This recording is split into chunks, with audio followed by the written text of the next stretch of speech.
back you up in what you're saying would be good. And what I was Yeah, saying, not thank to you. rebuttal, but I could ask the president of those chapters to give a presentation to the Board of Education and let them know, let them state their concern regarding school boards. That would be the data that you're seeking.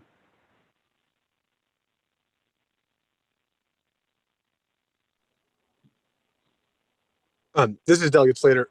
Who is that who's asking for the data? Can you identify yourself? I didn't recognize your voice. Thank you. That was Frida Nels. She's on the Board of Education. Okay, thank you, Ms. Nels. Okay. Oh, yeah, they.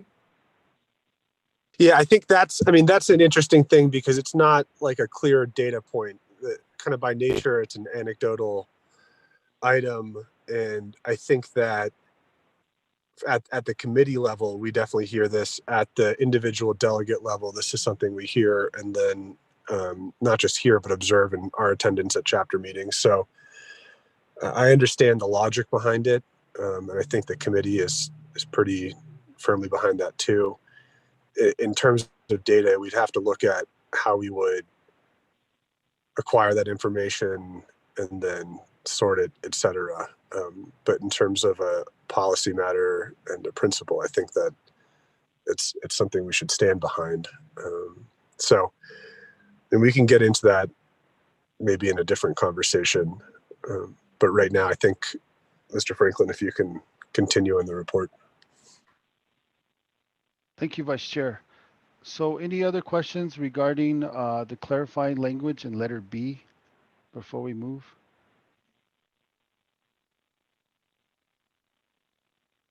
Okay, hearing none, we'll go over to letter C.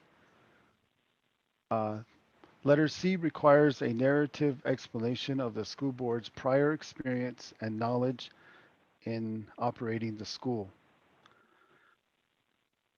The notation is each school board member must submit an updated narrative with every reauthorization application, which includes information on all trainings attended. Please do not include copies of certificates and or attendance sheets. So basically what we're saying here is that we want you to explain to your stakeholders, as well as part of your application, your knowledge and experience of operating a school.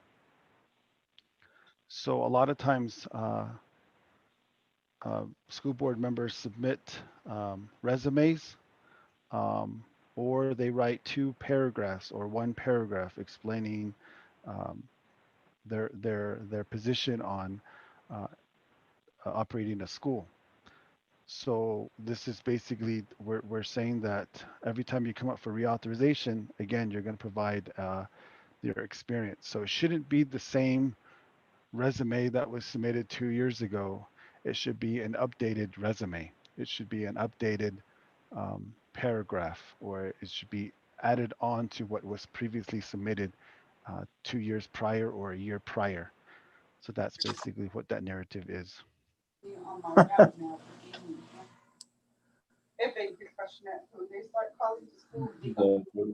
City. Can everyone make sure that their phones are muted? We hear some folks talking in the background. Any questions or comments on letter C? Chair, this is Jordan. Mr. Titi, you're recognized. I guess, Derek, I guess for this one, what we are doing here at the BOSBA is we're going to start tracking school board members' attendance. We're going to be putting school board into the positions of students right now and using technology. And so possibly we could meet on this and just kind of get a format. I'm trying to develop a format on how they would be able to use these for reauthorization. And so it'll just be like a grade sheet. I mean, we're not going to grade them, but this is one thing that we're going towards. And even to include, I'm getting information as well too. So I think several of the presentations we are going to do is board etiquette, board reports, getting stakeholder input. So I think we would be able to help out in the future in this portion by providing a grade sheet or courses that the board members had attended. So just FYI.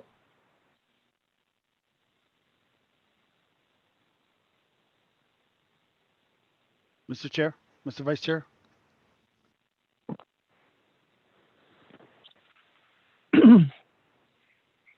Hey, this is Delegate Daniel, so I'm back on the call. And I have a question. Honorable Slater.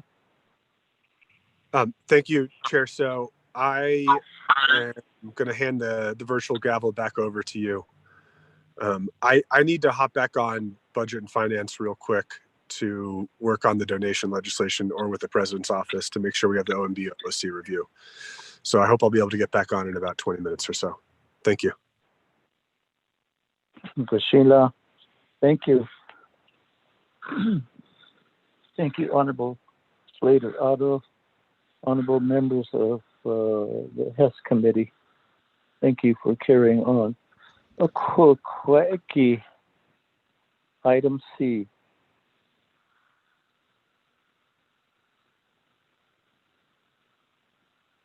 Narrative explanation of the school board's prior experience and knowledge in operating the school. And the note is each board member must submit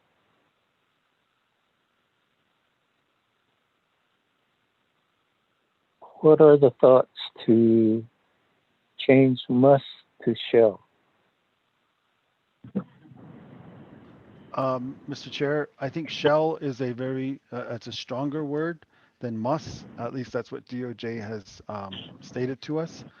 So with your recommendation, we can change it to shall if you wish, if the committee wishes and the Board of Education, if it's not too strong. Mr. Franklin, this is Priscilla and HES Chair. To comment on this, I think this is a very valuable piece of information that we need from the school board members during the reauthorization, just so we know that we're always getting information that school board members have attended summits, work sessions, conferences, to these places that they have gained knowledge and experiences through these different entities of resources through DeBosba, or maybe it's a national conference or whatever it may be. But this is where we as the Board of Education for Navajo Nation will recognize that there are some progresses that are being made.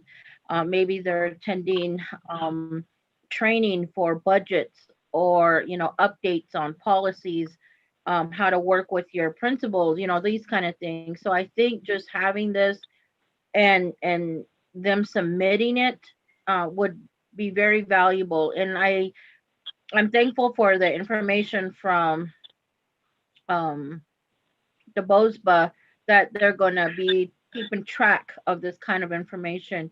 I sit on the state New Mexico School Board Association, and every time we attend the conference, of course we were there to check in, but then at each session we always sign in, and at those sessions it shows that we did attend that session. We hear of board members that say they're going to a work session or a conference, and they're not seen until the last day. So I think the accountability needs to be there, and we need to continue to know and have valuable breakout sessions that are favorable to their leadership roles as school board members. Um, I've attended some that is doesn't even pertain to education. It's more at being how to be, kind of be negative, and we shouldn't be putting on work sessions that show negativity. We should be showing more of a positive role models and how to conduct yourself as board members. So I think those are some of the things that would help with this narrative part. And I think it would really have an opportunity to have that collaboration again with the BOSBA also to see what the school board members are programs or work sessions they're working on.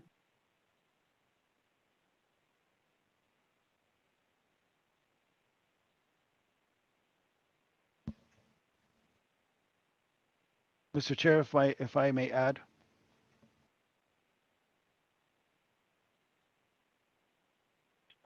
Yes, go ahead, Mr. Franklin. thank you, Mr. Chair, and members of the our committee and Board of Education. So, and just a little background information on this section. So again, we've had school board members who have submitted resumes, and then we've had some school board members who have who has submitted paragraphs, maybe 2 paragraphs of their knowledge and experience of running a school. And in those cases, they talk about that they have uh, taught their families or their kids and grandkids Navajo ways of life as part of the learning process. And so we've accepted those narratives. Um, but what seems to happen is that the next time they come up for reauthorization, say like 2 years later, it's the same paragraph, it's the same 2 paragraphs without stating that since I've been on the school board, I have gained knowledge in allowable and disallowable costs.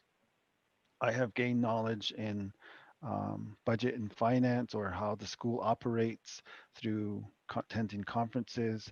I have attended the ESSA, Every Student Succeeds Act. I mean, those stuff is all left out. So that's what we mean when we receive these resumes or 2 paragraph letters. They're not adding to it from what they learn, and it should be an updated type of information every time they come up for reauthorization.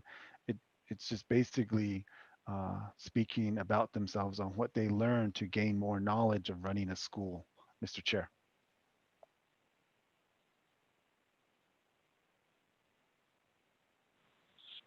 Thank you, Mr. Franklin. I guess that brings up the aspect of, okay, they're providing old documents and they're not updating. Does that detract from their reauthorization if we're going in a manner of giving points or taking away points, or in a way of, let's say, checking a box?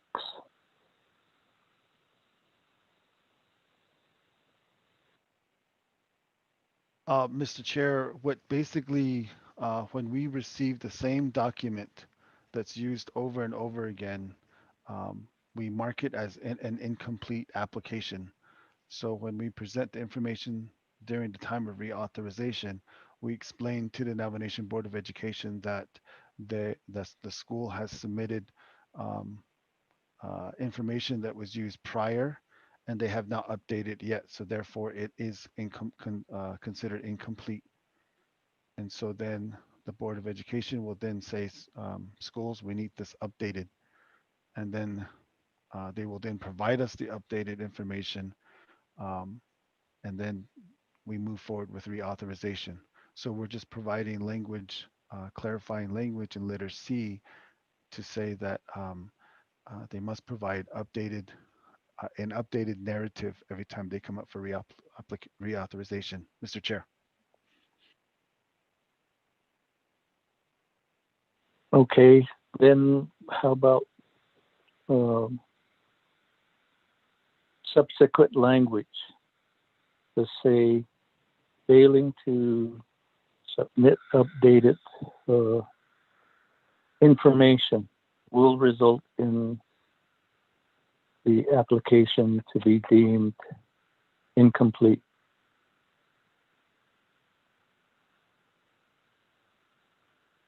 And then perhaps a timeline to where that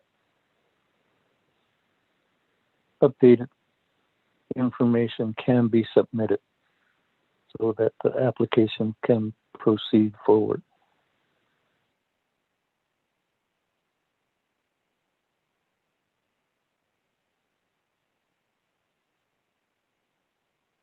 Okay, I'm writing crafting the language within what you're suggesting, Mr. Chair.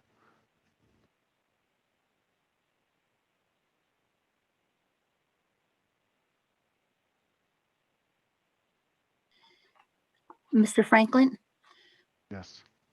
for conversation purposes, can you do that in a different color so Yeah. that we can see where the changes are? Thank you. Yeah. Once I type it in, and then I highlight it to yellow. So just like I did the one and the one up here in letter B.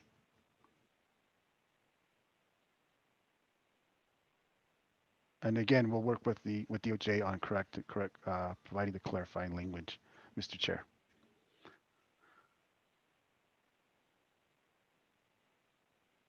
Okay, if there's no other question or discussion on that specific point, then Mr. Franklin, proceed to the next item. Thank you, sir. We move to letter D. The information that currently exists is information on the geographic and demographic factors in the affected areas. So what we noted is that as a point of clarification, grantees must include information about school boundary maps, a copy of the policies and procedures for waivers, and school attendance boundaries for Navajo Nation Bureau of Indian Affairs, funded schools commencing in school year 2000, background on the school's history, the median resident age in the school, background on the school's engagement with the Nell language, and local resources available to the community. For example, local resources may include information on feeder schools, hospitals/clinics, early childhood programs, support services for women, infants, and children, which is the WIC, um, wellness centers, and socioeconomic programs. If resources are not easily accessible, please note this and identify the nearest relevant resources. Mr. Chair. So basically, this explains what schools need to have as part of their geographic and demographic factors within their affected areas within where the school exists.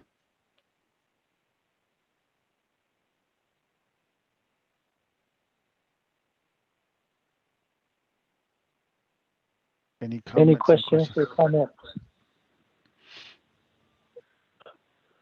I guess for me, I don't know if the Navajo Nation's program continues to be called WIC. I know the federal program is called the acronym SNAP. That might be need clarification.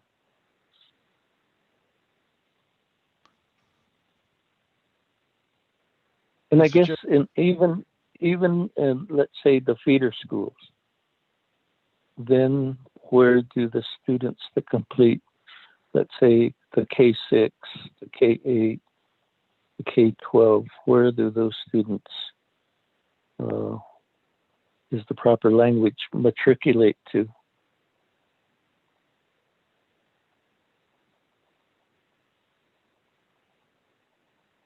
Okay.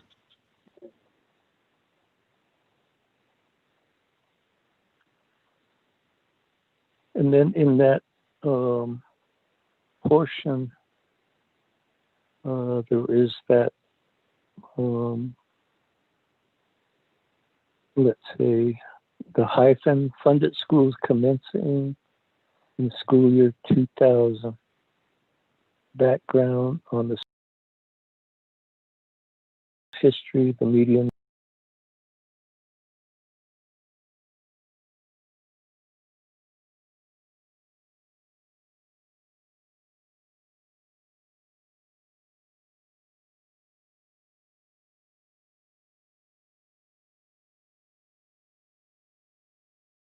ground on the school.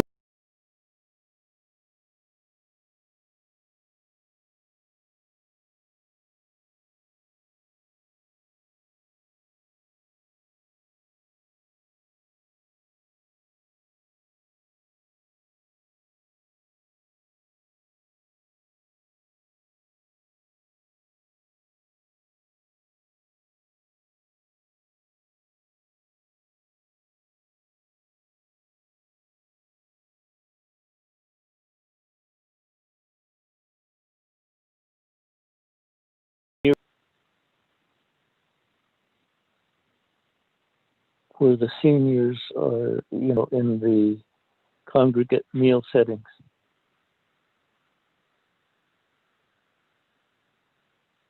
And I guess the other part that I'm thinking is even how they engage in community service.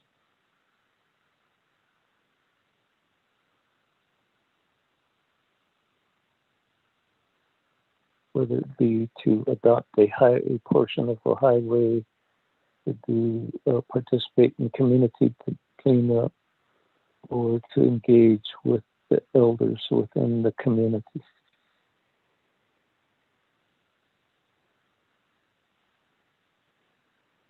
Okay.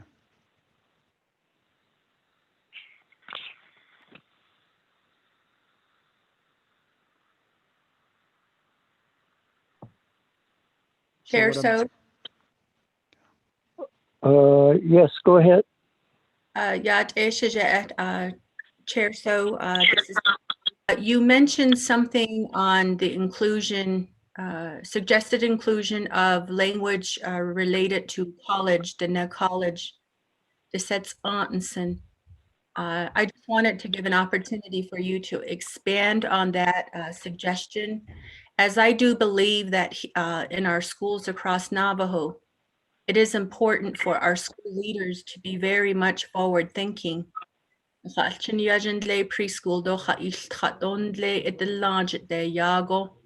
We want them to envision themselves entering college or a vocational training program that is their interest. And I think it is imperative upon our schools to really work with our local college and universities to support our students in their summer times, especially. Although some of the high school settings also do promote students to attend these summer preparation programs. I think that all of that adds to their success overall. Sometimes our schools might be engaging in those things, but they don't always speak about those things. So this is the time for our schools to shine in the ways that they are supporting our lifelong learners. So just wanted to give you an opportunity to expand on that suggestion that I thought I heard you mention. Thank you, Chair. So. And thank you, Sigrid, for the thought process is basically, during this pandemic, we hear students falling behind. And part of the thought was to do year-round education. And and give an opportunity for the 638 and 297 schools to go in that direction if they see. The other is to basically bring in community members that or who are in post-secondary education at some point in time, to give the student, the presenter, the post-secondary student, a stipend to come and present. And that way the young folks see a community member being a college student, being a researcher. So those are some things that I really feel like, you know, the identifying of positive role models, and then even to the point of a real small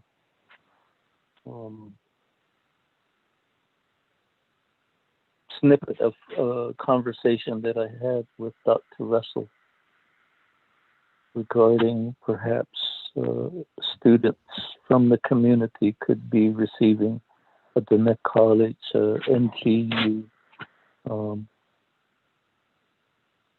scholarship, and those students would go to their home schools and do a presentation of their college experience. And that way the young folks can see themselves being a college student, see themselves being a researcher, see themselves talking, whether it be STEM or STEAM. Those things are something that how do we use this application process to basically give the folks ideas on how to, I guess, rather than just everybody applying to do the same old programs, how do we use this application process to, let's say, maybe if they do these other activities, the engagement with the elders, the engagement of community service, the engagements of bringing community post-secondary folks, how do we use that as a positive manner to have the education programs evolve? That was some of the thoughts that I was really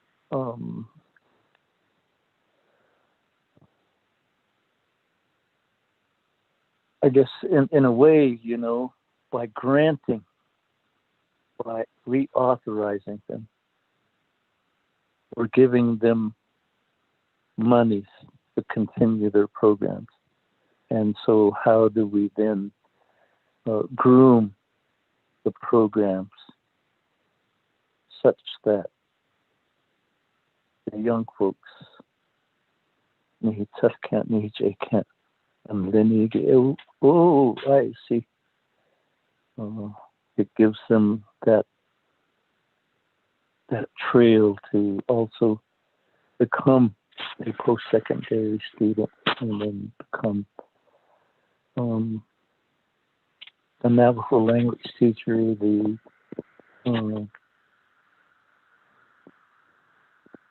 doctor that researches community health, behavioral health,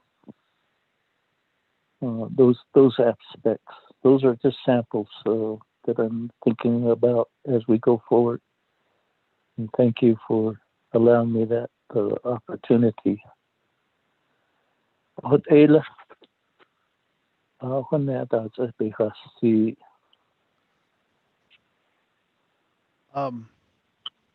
Mr. Chair, if I may respond. oh, go ahead. Thank you, Mr. Chair. Just some notations and cautionary remarks from DOJ is that in these areas of the bold print, um, we really can't add things more to what the bold print is talking about. Otherwise, you're changing the requirements for reauthorization. So that's why when we worked very closely with Ms. Kinsella, they provided their input that this would be, I guess, out of the area in terms of what is being requested from the schools.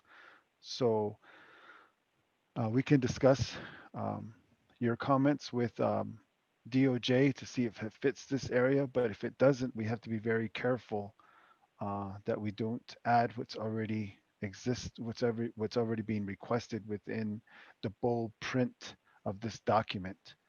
Otherwise, it would set up um, the area where if we are changing these areas, it's going to be a longer process because we're changing reauthorization and the need for public comment would be warranted in this area, which does require us to go out to the 5 agencies to seek their comment before the reauthorization is changed to what is being requested.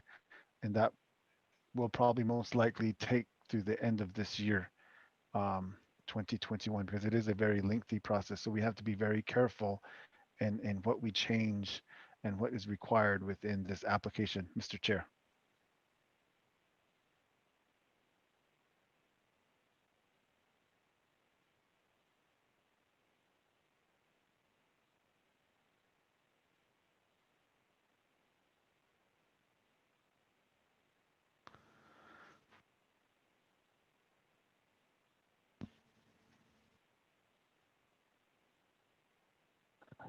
Okay, perhaps another letter or bold heading. Um, And Mr. Franklin, this is just a suggestion. It's not something that need a response right now, but that is something that I guess the main thing is how do we open up to cut? Part of the reason we're going through this exercise is there's a resistance from the contract and grant schools. AI dana quaggy, the baka, I die quaggy. But even yay quaggy di no key. So there is that resistance. But how do we then change this application process to be more in a positive light and to give the schools the opportunity to evolve their programs? When we say atid eba yadeit kit, aji doba bandeit ida. But no, it gets, it's like a negativity in what I see is these regulations, these rules that are going to be part of this reauthorization application. How do we make it more acceptable, palatable? Equagi kato bansi kestole. Ideya sato quagi. Behanana si tole.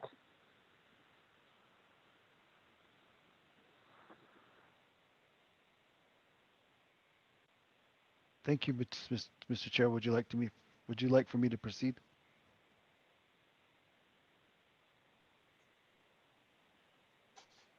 Please do. Okay, thank you, Mr. If there aren't other comments to letter D, we can move on to letter E. Letter E requires a narrative description identifying each of the programs to be offered by the school board and a description of an implementation plan for each program. On the notation part, we put grantees must list all current programs to be offered with a description of how they will be implemented. A strong emphasis should be placed on academic programs, Navajo language and culture programs, parent involvement efforts, and enhanced supports for student learning. So a little bit of more background on this what's required here is that this is where the school talks about their math program, how uh, through working with their staff, why they chose that particular math program to emphasize that students will gain um, academic achievement within the math program and comprehension skills and so forth. They do the same with their English language arts program that they chose, the books that they chose to ensure that students are learning in those areas. They can also talk about their after school program to help students who are struggling. They can say that through our Navajo language and culture program, we notice that students are excelling in uh, math and language arts by learning Navajo. They can talk about how students are incorporating um, learning Navajo language at the home. So this is where a lot of schools just talk about the different programs, their food program to ensure that every child is receiving nutritious foods, their transportation program, um, uh, and various programs that they have, their school counseling program, their student council program, things like that is what schools kind of like. It's like a brag document where they tell positive things that they are doing at the school and the programs that they offer. Mr. Chair.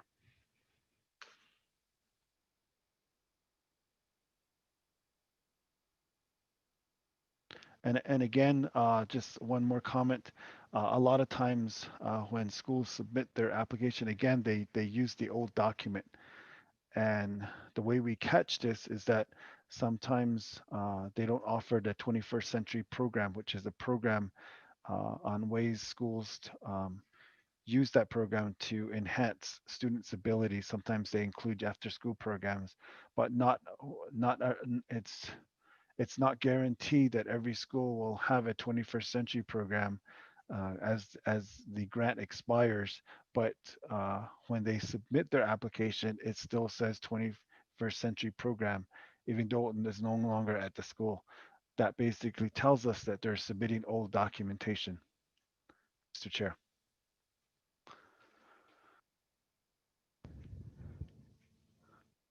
Anybody else that want to jump into that aspect of the conversation? I guess the other part is, the after school programs. A lot of them participate in athletic programs, and I think that should also be defined. Yes, sir. And the participation in the Navajo Nation spelling bee, the Navajo Nation. Hello again. Competition on Navajo language, fair? culture. Science fair or knowledge bowl. Yes, those aspects. The science fair, the knowledge bowl. Is it the one where we have a lot of the students do the singing and the dancing and the storytelling? Like, hello again, Navajo Knowledge Bowl. That's Those are correct. my thoughts. Navajo Cultural Fair, Oh, hey, that's Navajo Cultural Lands Fair. oh, Honorable, so may I say a word? Oh, go ahead. Yeah, this is Frida Nels. Okay, just for some clarification. At our school, we do have 21st century, and we do have tutoring after school for kids that are in need for math and reading for an hour.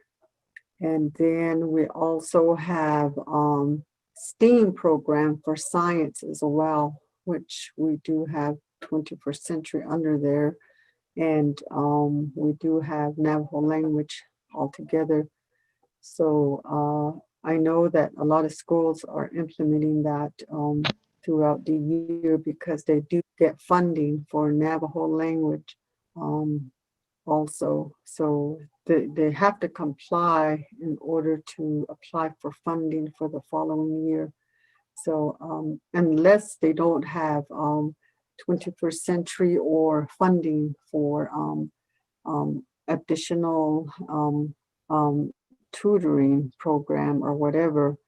And then in the summer, we do the same thing. We have a month worth of summer school. And also the problem sometimes is the athletics, yeah, happens after school a lot. And students and parents, sometimes they prefer their child to attend athletic program rather than the tutoring or the STEAM. That usually is um, a problem. So we can't say no to parents as far as telling them they have to be in the tutoring because their child needs it, but their decision is basically what we have to consider. So so it is happening at most of the schools. I understand. I just like to say that. Yeah.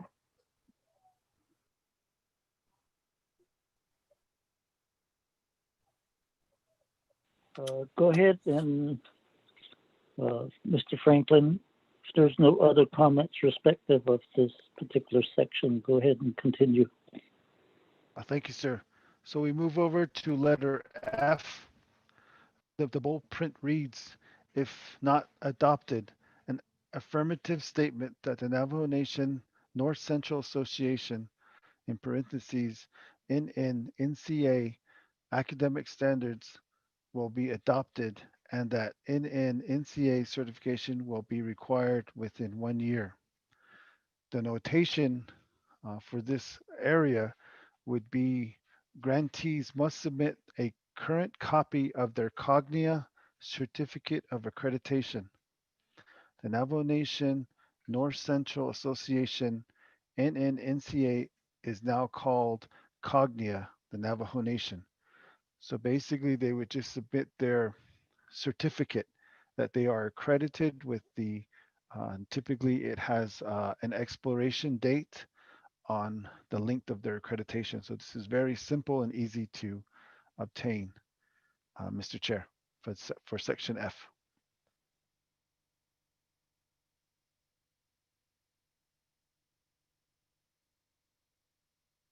Any questions or statements regarding this?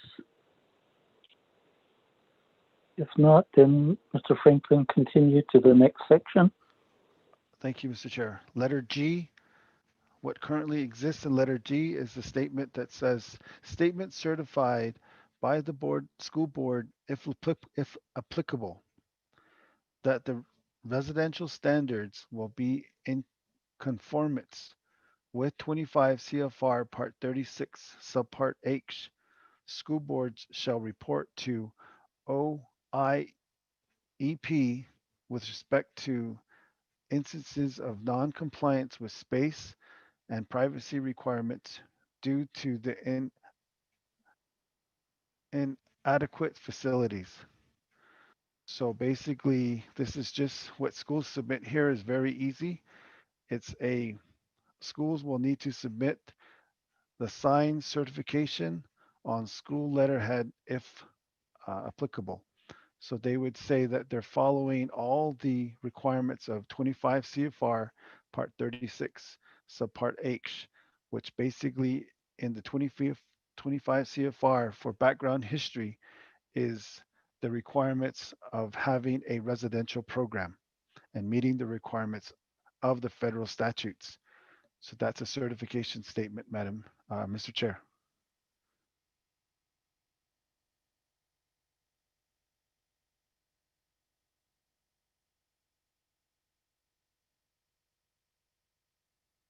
Does anybody want to make a statement regarding this?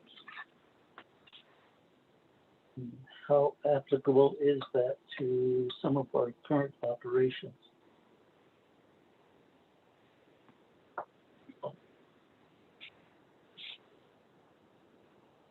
If there is none, then Mr. Franklin, proceed to the next section. Thank you, Mr. Chair. We move into letter H, which has subparts to letter H. And this basically has to deal with the finance portion of the school, as well as school improvement plans and so forth. And we'll go through them one by one.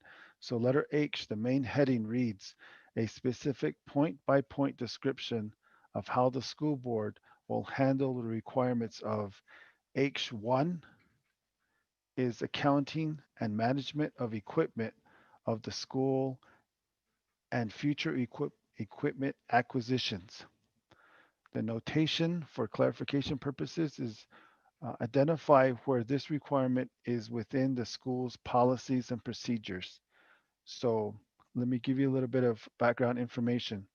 So as I stated in regards to letter H, schools have to develop a policies and procedures of how they're going to operate the school.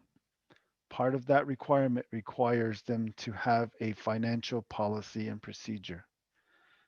In this section for H1, they just have to tell us where it's located with like a sticky tab to say this is where our policy procedure talks about accounting and management of equipment.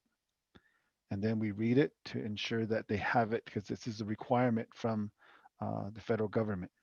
It's not a Navajo Nation requirement. It is a requirement when you're converting to a grant school. So every policy procedure should have this section, Mr. Chair.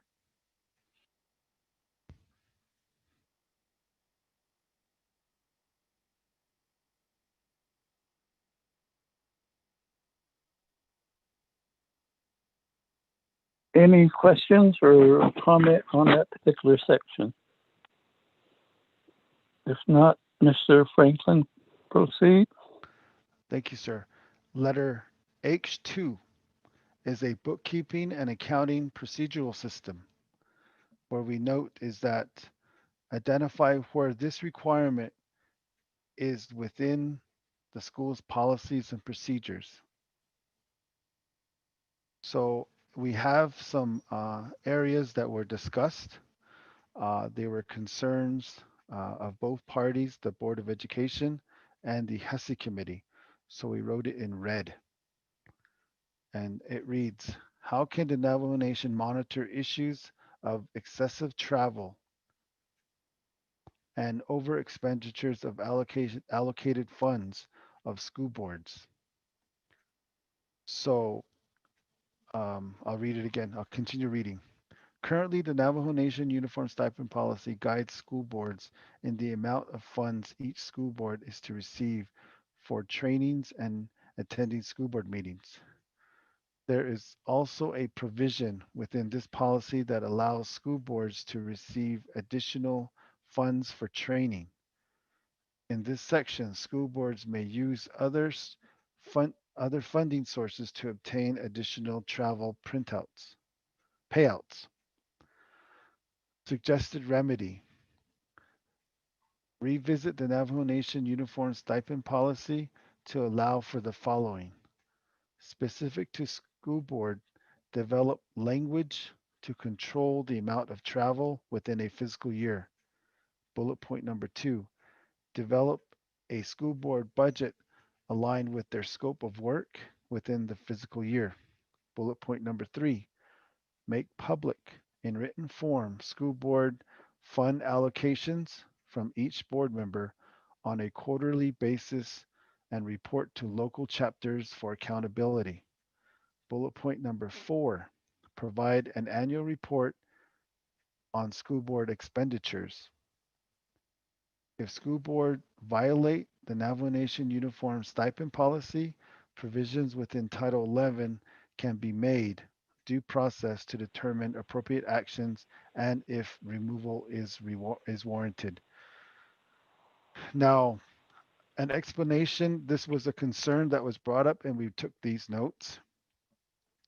So basically in section H2, it does speak to how schools will handle their bookkeeping and accounting systems. So when the concern came up on excessive travel, that is a concern. We understand that. But under this criteria that is that written in red is it circles around the Navajo Nation Uniform Stipend Policy. And that's where within the law that we can tighten the language to ensure that school boards are compliant with when traveling, when having meetings and so forth. So it wouldn't be um, it wouldn't fit this the Navajo Nation Uniform Stipend Policy wouldn't fit under a school's policies procedures. However, as Mr. Balone always stated to me, there's always a however. So what can be done at the local level, at the school, is for the school boards to tighten their language in terms of school board travel, in terms of how a school board is to obtain authorization for travel, the amounts that are being paid, and so forth. Because this problem is concerning with within the school board level. So this is up for discussion, Mr. Chair, regarding what's written in red, because that this language deals with the Navajo Nation Uniform Stipend Policy, which typically is approved by the HESI Committee and the Council of the Navajo Nation. Matt, would you like to add additional things that I left out? If I left out anything? Yeah, sure. One of the committee's expressed authorities and powers is that they do have the authority to make amendments to the stipend and travel policy for school boards, and that's one area that probably could be covered in this area. So let's say if the Health, Education, Human Services Committee made amendments to that policy, this section within the schools policy would be changed to be consistent with Navajo Nation laws and policies in that respect. So it would fall upon the committee to make amendments to the stipend policy, and then as a result of that, the school board or the school policies in this case would be amended or changed to fit the changes in policy that HESI has put in place.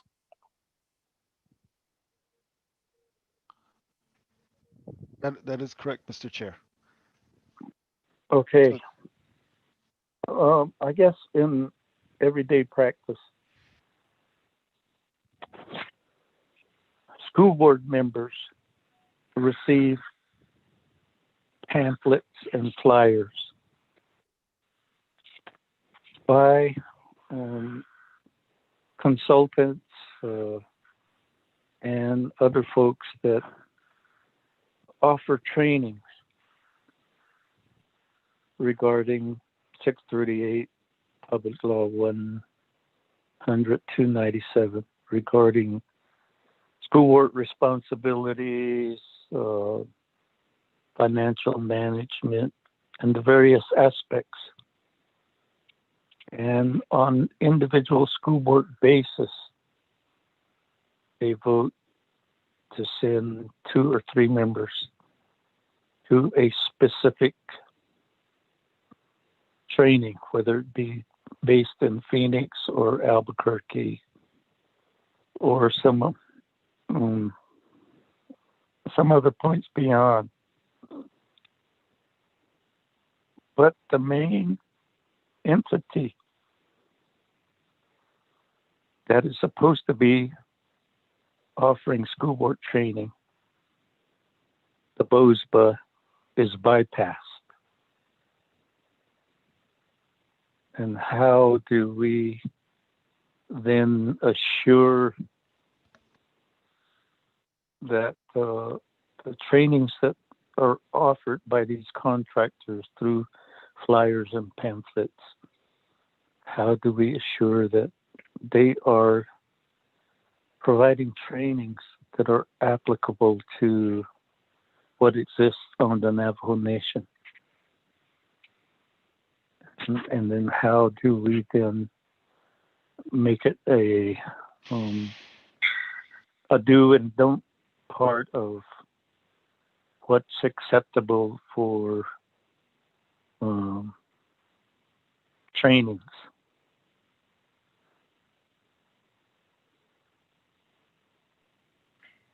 That would be my thoughts on this particular section.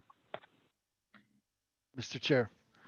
Mr. So, this is Priscilla Manuelito. Can I add to your comments, please?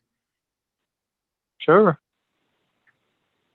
Mr. So, one of the things that I'm still kind of trying to understand is like with the DeBosba entity, they have something I Matt maybe can help me with the word, like a reauthorization that they have to go through the process and meet with the Board of Education and to see what also they have been doing to help the schools. And that relationship there, I know hasn't been has been an issue at times, and they're the only recognized school association that we have on Navajo. I know Delegate Amber Crotty at one point brought up this concern. She had 4 different flyers in her hands at one of the council meetings that I attended pertaining to education. And she said, you know, our children's money is being misused due to the fact that look at all these different entities that our board members are traveling to. You know, what are they doing at this conference or this conference and this association and that association? And, you know, I think, I don't know when the next reauthorization for the BOSBA is, but I think those reports need to be made, and we should only be working with the association that is recognized by the Navajo Nation, because it's hard, and that gets abused at times. You know, we had to really, the only real authority the board can utilize during this kind of misuse of funds is during the reauthorization process when we put schools on, we put it into the resolution that there's not going to be no traveling and no stipends until this budget item is, or audits are corrective action plans are being met.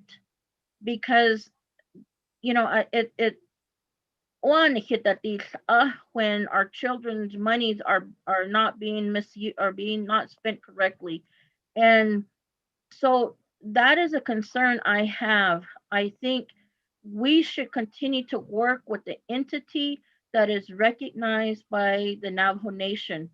And our board members need to really utilize the BOSBA and let them be the, like what you stated, the trainees of our board members, because they're getting all these other information that may not be pertaining or suitable for the tribes or our tribe, our nation. So I think that's where that justification or that clarity also needs to be made. And I think the Bosba, I don't know if it's true. Maybe Matt can or Miss Ghani can look into this, but I heard that the Bosba got like a 10-year reauthorization that never went through the Board of Education. So I think we need.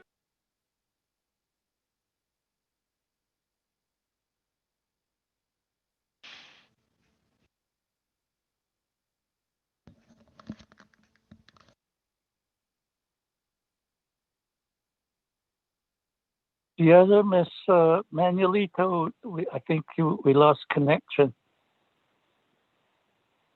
That was the end of my comment, Shaja'a. Thank you. Oh, Usilancias. Mr. Chair. Go ahead, Mr. Franklin. Thank you, sir. What we have in red is basically, again, just to remind everyone that it's would be a separate type of action dealing with the Navajo Nation Uniform Stipend Policy. So we did write it in there because at the last work session, that was a concern from Navajo leadership. So we can proceed with this without the red being in this on this document, but we can proceed by adding uh, clarifying language within the Navajo Nation Uniform Stipend Policy for your review and acceptance. That way it will go through the correct process, Mr. Chair.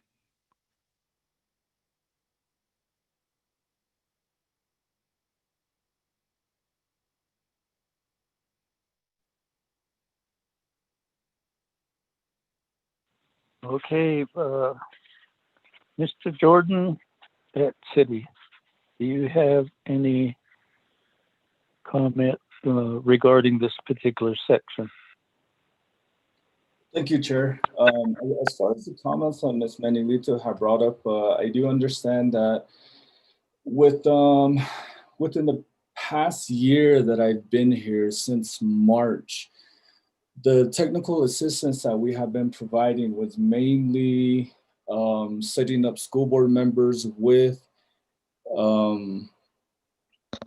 teleconference information. We've been sending out information as far as what the Navajo Nation government has, because we do fall under the executive branch.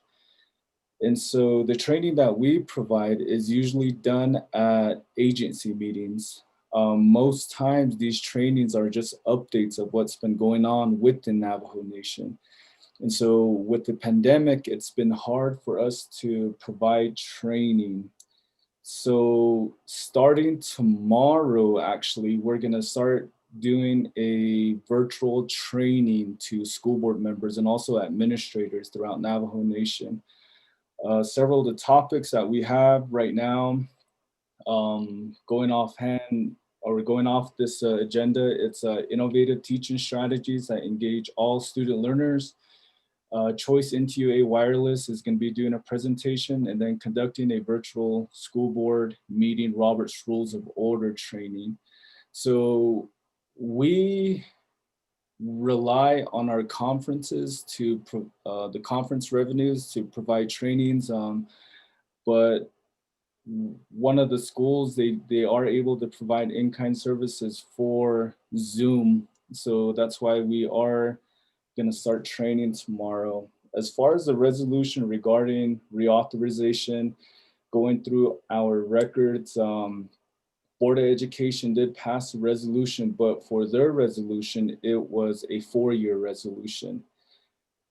I really don't know why they passed the resolution. Ms. Manuelito was a member during that time, and we've been actually cleaning up here at the office. A lot of the records here aren't here. So right now, I feel that our organization is a lot more stable than within the past 5-6 years, as far as the financial portion. As far as the Health Education Human Services Committee, they did pass a 10-year resolution, which is what I want to bring back to the committee to kind of be aligned with what Board of Education has.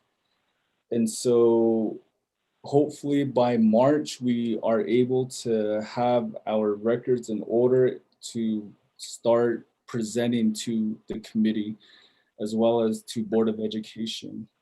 And so right now, most of the technical services that we provide is to BIE operated schools because they're the only ones who reach out to our office. Within Title 11, Title 10, there's usually several reports that comes from DOTI, from Board of Education, that board members are like this, board members are like that, but they don't follow the chain of command. It's in Title 10, it states that these reports have to go to the agency level. I've attended every single meeting since January of last year. None of these reports came up. So as far as our office, we just provide technical assistance. We've been asking questions from board members, and I think most of the administrators have been reaching out to our office, like why isn't administrators involved? Why aren't school board involved? So, I mean, we're doing our part, like as much as we can. We only have 3 staff members here, but we try to help as much as we can. And so earlier when you had went on to the Law and Order Committee, I did state that what DeBosba is going toward is creating a how would you say, courses. We're going to start providing courses to school board members. And that way we can provide the HESI committee or the HES committee, Board of Education, with which board members are attending these trainings. And so we're going to put these board members into the positions of the students, but we're not going to grade them. We're just going to show that they attended. We had applied for a Google Suite, which kind of has Google Classroom, and that way we know what trainings these board members take. And so we're still working out. Our first training is tomorrow for 2021. And so hopefully as the months come by, as the quarters come by, it'll be, you'll get a picture of which school is attending the most training. So right now it's more BIE operated. I do have a listserv, and so I do send it out to all the administrators throughout Navajo Nation. And I'm hoping that they do, on the grant side, I'm hoping that they do send it to their board members to attend. So that's what we're doing on our side. As far as answering the question for the resolution, I did come across the 10-year reauthorization, but that came from the Health Education Human Services Committee. The Board of Education did a 4-year resolution. Thank you. Okay, Mr. Adsity, I guess the issue that I'm talking about is whether they be BIE school board members 100 to 97 or 638.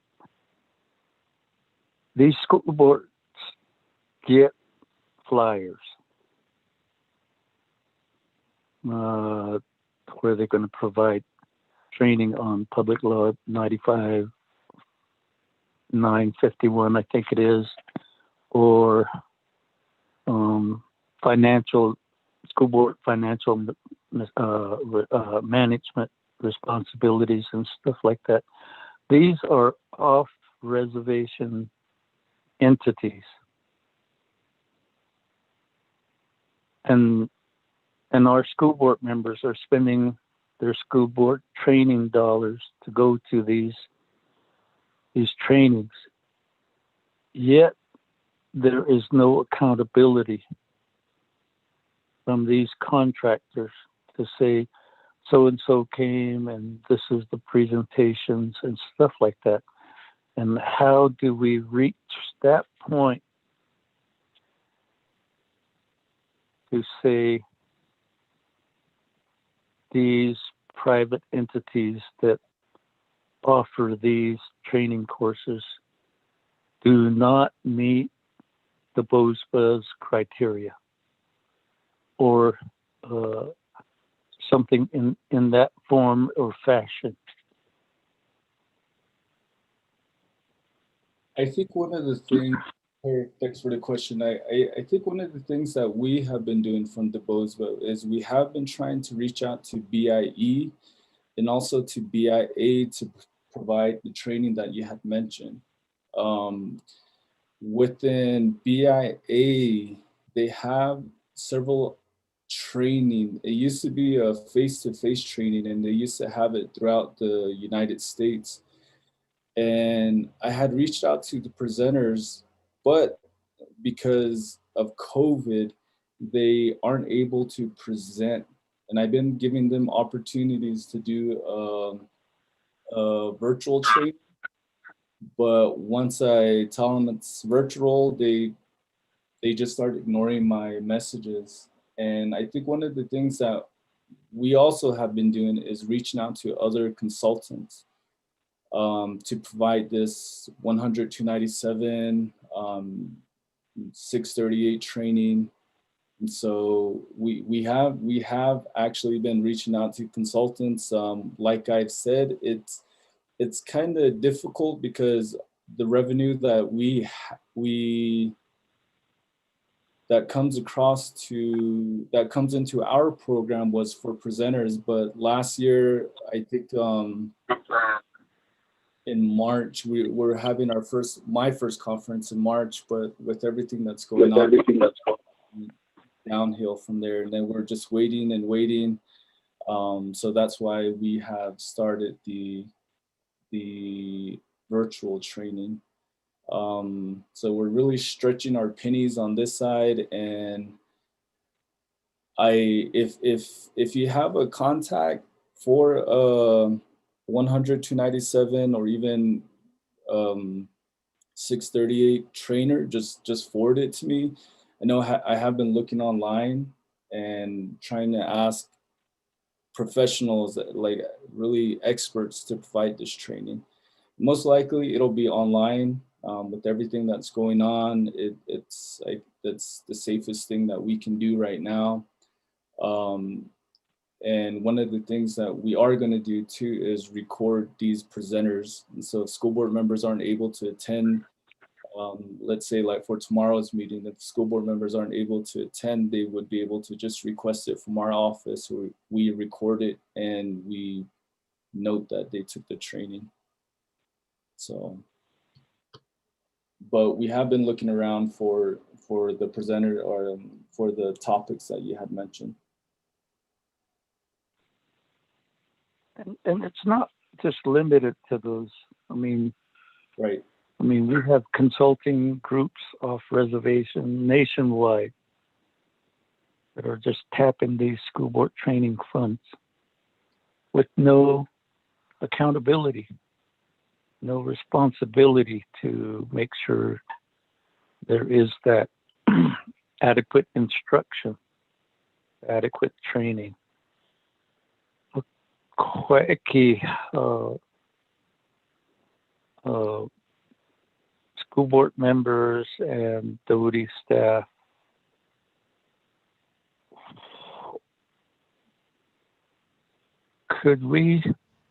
how can we develop a clearinghouse to say these are the trainings that are approved?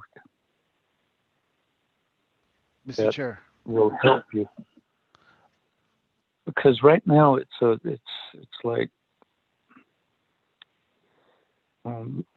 very early in the morning before you even put out grain for the sheep. You open the gate and boy, they're just all over the place. Mr. Chair. And that seems to be something that we need to make sure that these school board members are provided the appropriate training. Chair, I can Mr. Franklin.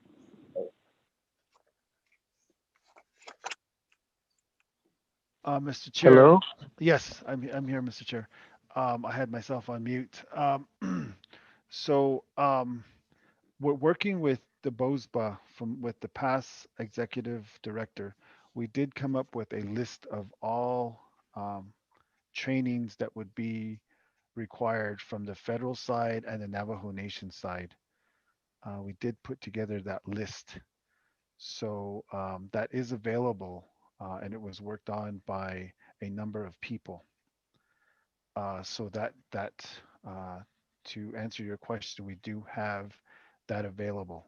Um, but I think for the purpose of this work session, um, in terms of their school's policies and procedures, if I may say, that we're kind of going off task um, in that area, as well as what's presented in the red. So my recommendation would be to what's written in red before you is again through the Navajo Nation stipend policy, which is in uh, uh, it's separate from reauthorization that we can work on. So I guess to move forward with this work session, what is written in red will be um, again uh, developed through updating the Navajo Nation Uniform Stipend Policy, presenting it to the Navajo Nation Board of Education, and then to HESI to go through the proper channels and then through public comment and so forth, Mr. Chair.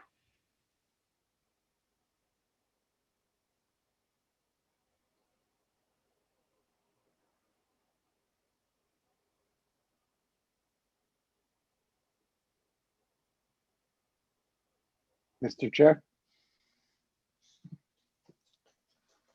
Yes. Mr. Chair, this is Spencer Willie with the school board. In regards to this topic, I think, as we look at where we're at with the current conditions under COVID, the lack of meetings, the lack of development that has gone on, I think it would be good, in the discussion that we've just had, to look at a learning management system that would allow for pre-developed courses on each of these different designated topics or required topics to be put onto this learning management system that would allow individual board members to log into and complete the review of the information and do quizzes on that system so that they can be certified that they have completed the required trainings on this. And that would be sufficient for us. This would require some investment on the part of the entity providing the training, but it could be recouped via fees and other things that would be assigned that the school boards would have to pay to be able to accomplish this. And this is something that I've been involved with creating for other entities out there. But in this sense, this is a type of system that would be available if we needed to go through that route. And in the long term, it would be a cost savings for all the school boards, as well as limiting the amount of travel that's being done across the reservation. So that's one suggestion to look forward to, and maybe even try to work, give directives to Doty to try to implement so we could be able to get this completed.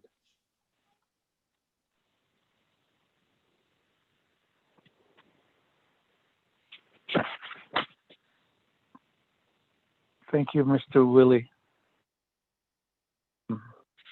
There's no other responses to that particular presentation. Let's then go on to the next section, Mr. Franklin. Thank you, Mr. Chair. So basically, we'll move to the next one. This one encompasses the recruitment and retention of adequately trained personnel. So basically, what schools are supposed to do is to explain how they plan to retain their staff that they currently have, and how they plan to recruit effective teachers for their students. So that's basically within their policy. So when we brought this up the first time with the Health, Education, Human Services Committee and Board of Ed, the concern was um, why are school boards um, removing good school principals and teachers? So again, this as we wrote the explanation in red, and I will read it for everyone's acknowledgement. How can school boards be accountable when they remove good school principals and teachers was the question that I understood during the last work session. And we provided it some feedback. In order to become an effective school board, the school board needs to follow their own established policies and procedures. Currently, there are no consequences for poor decisions made by the school governing boards when falsely removing effective principals and teachers. Due to the autonomy of each tribally controlled contract school, school personnel remain under the umbrella of the school board and schools to which DOTI nor BIE can intervene. However, if schools and school boards violate their own policy and procedures, the only Navajo Nation policy in place to assist is the Navajo Nation School Intervention Policy. This policy requires 10 signatures from local stakeholders to begin the process of intervention at the school. The other method to investigate a possible violation of school policy and procedures is when the defendant files a case with the Office of Labor Relations, or in this case, supposed to be ONLR, will investigate the file allegations to determine who is at fault. If ONLR determines in favor of the defiant due to noncompliance of following policies and procedures, there are no consequences brought towards the school board. Instead, the school's finances, student generated funds, are touched due to the large dollar amount paid out to settle the dispute. We also provided a suggested remedy. During reauthorization, schools will need to report all ONLR internal and external disputes and, and results to the Navajo Nation Board of Education.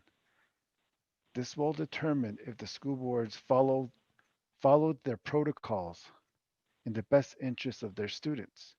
If the school board is at fault, provisions within Title 11 can be made with due process to determine appropriate actions and if removal is warranted.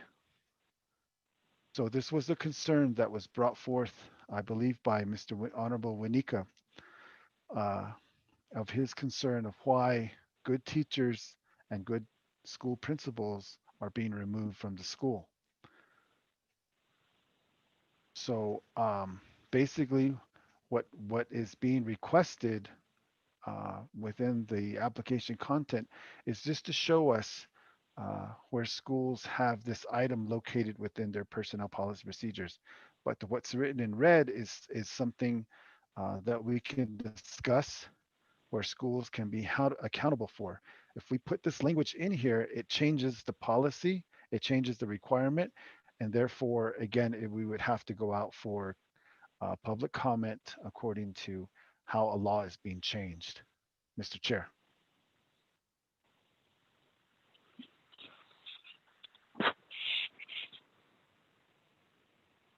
Okay, thank you, Mr. Franklin.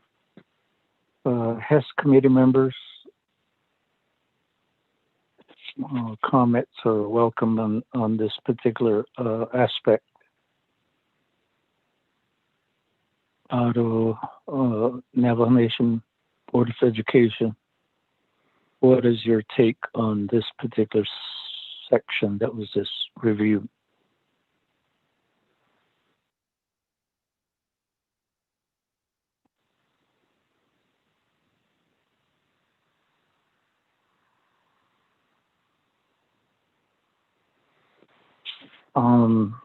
I think previously Honorable S. Suwanika was very adamant that there be language inserted that would address the aspects of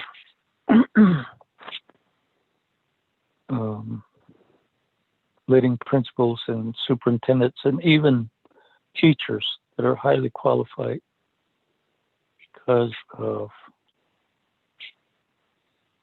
a parental issue or a student issue, and not regarding the overall educational program. So for this to remain and to change from red to black, you're saying you need to hold hearings. Yes, because we were changing the requirements, what is deemed the original content of the purpose of what was passed in 2000. If we add more to it, then it changes the law, it changes the requirement. And so therefore it would have to go out for public comment through the process of changing a policy. It would have to go through, according to Title 10, we have to take it out for the proper processes that are in place. So, and that's why I'm recommending that throughout this year, we can begin that process to be included in reauthorization, possibly for next school year, when schools come up for reauthorization. Otherwise, it's if we include this language or some type of language, it won't be completed on time for reauthorization that's coming up in July. It would be longer. It would be a longer process because schools need to um, provide what is actually needed for reauthorization and submit their application by the third week in March, which is basically 2 months down the road. So we can continue to work on this with the Navajo Nation Board of Education and the HESI committee on these issues that were brought up, Mr. Chair.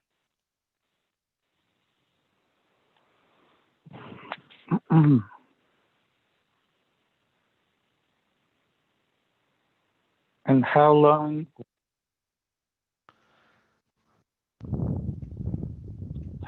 would that consultation period have to be?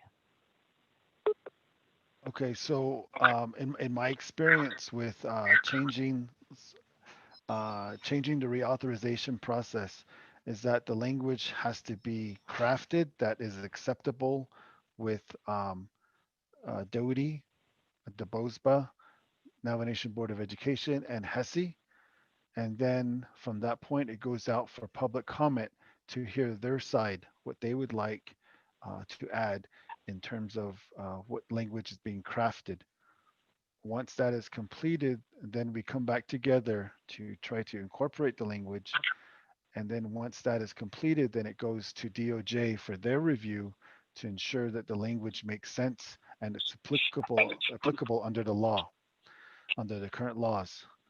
Then once that's completed, then if they have any additional um, verbiage, then that is inserted.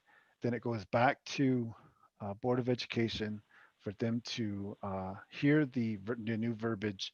Then it goes back to HESI for their verbiage to possibly finally move forward with approval within the law, within the requirements.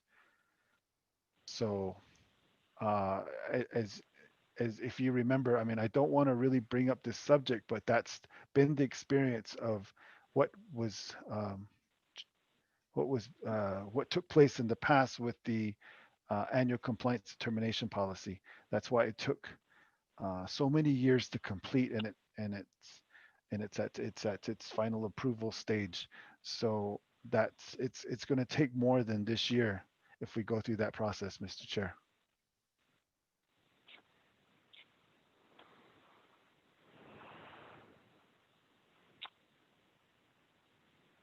Oh, I guess just thinking.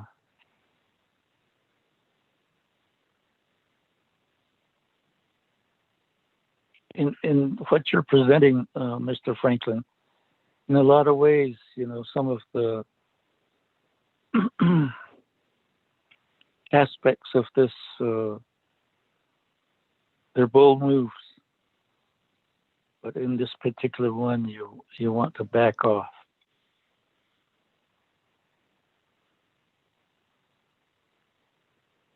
And I think the committee, through their actions, they want to move forward with these concerns that they had expressed. So this is something that the Board of Education and HES really needs to collaborate on. Do we do it now or do we do it later?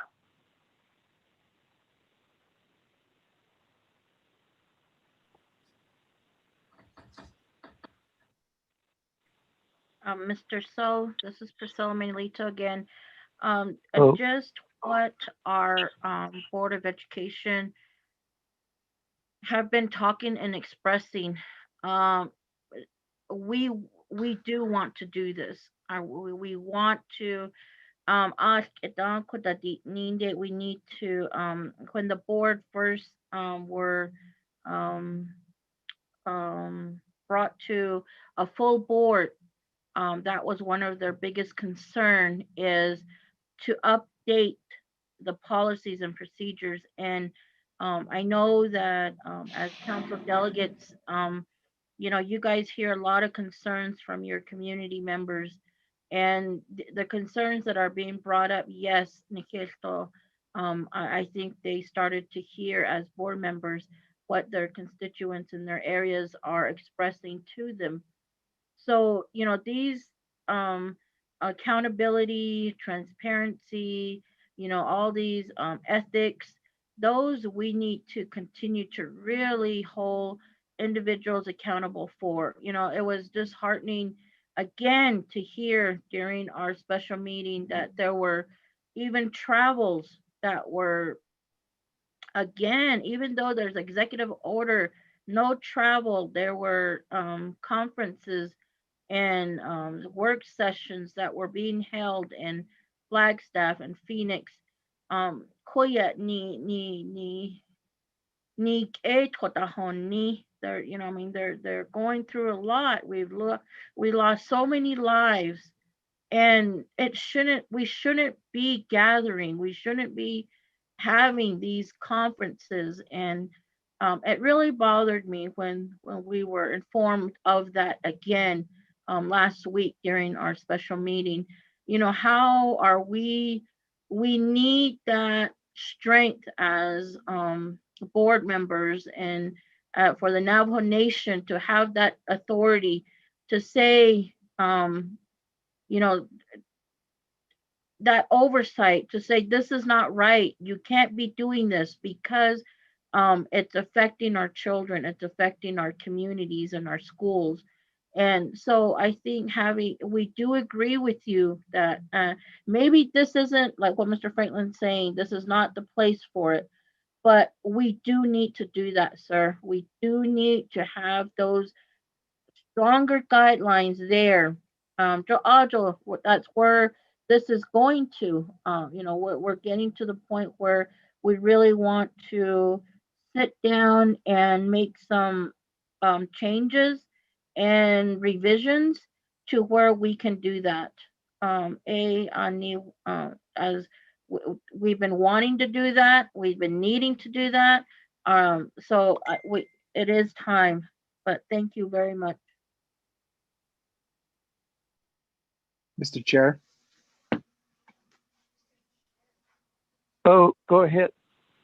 Mr. Chair, this is Spencer Willie again. I think in following along the same lines that President Manuelito's discussing, when we think about the long-term aspect of where we need to adjust some of these issues with personnel, adequate personnel, not only in retaining good people, but also identifying those individuals that have historically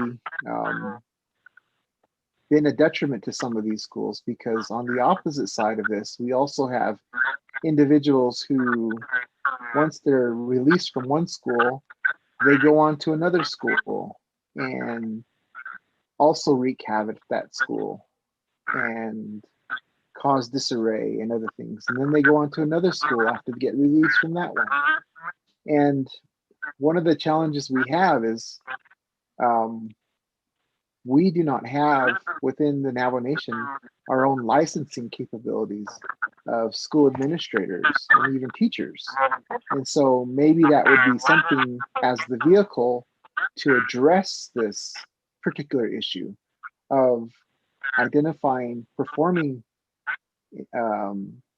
teachers and administrators, but also being able to understand and license those who may be causing detriment to the educational system by jumping from one school to another and having not being checked because they are causing problems in one school from another. So, but the vehicle for that would be creating a licensing board within education that monitors administrators and teachers. And that would be the vehicle for which that could be accomplished. Not particularly in this application process, but aside from that, that would be the solution. I would think long term, that would be helpful to Department of Education and Navajo education in general on Navajo. So that's my suggestion, Mr. Chair.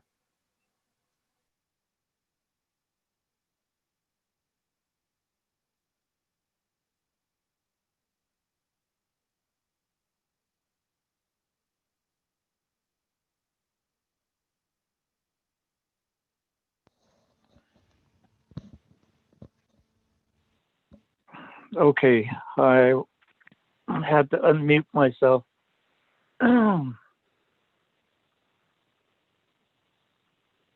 So based on the responses, then these two sections could then we take them out and immediately go to consultation hearings.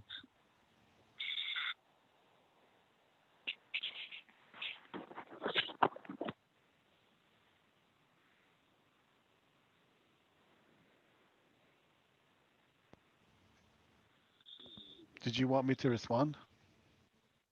Yes.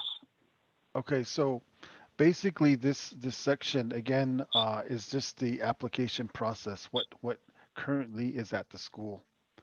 So what these two items that are located in red are separate issues that the Navajo Nation has to take on in terms of making it a policy for schools.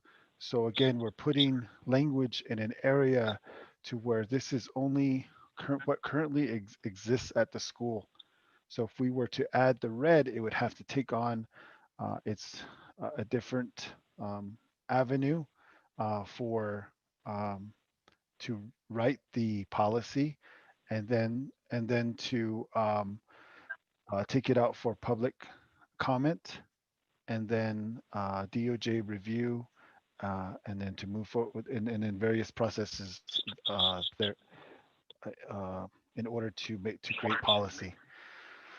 So again, this what we're reviewing today is what currently is at the school and only at the school because of the autonomy that the schools have. They're supposed to write and follow their policies and procedures, Mr. Chair.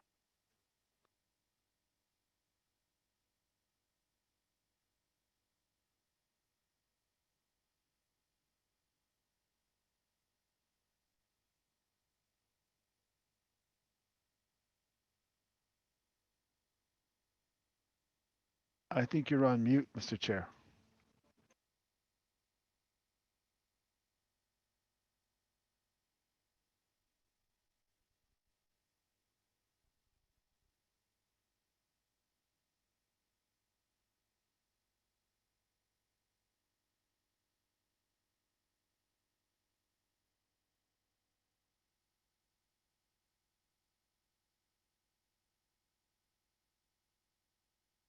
Did I lose Okay, everybody? Oh, sorry about that.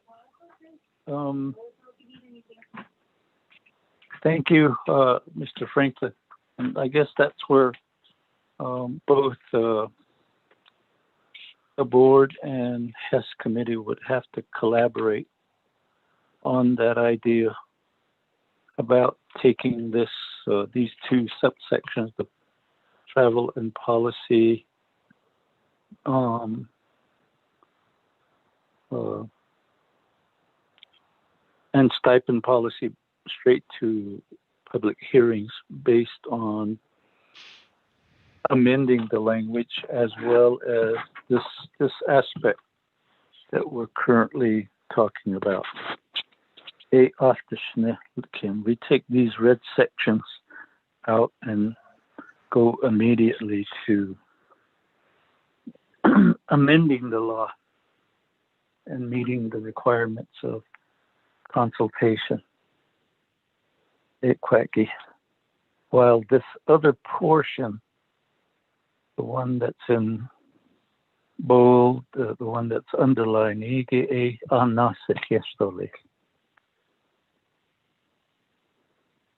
so that's something that would be something that we need to decide once our work session concludes.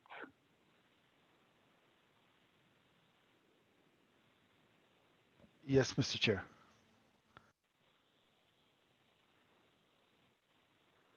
Mr. Mr. Chair, if I Franklin, you may, may continue.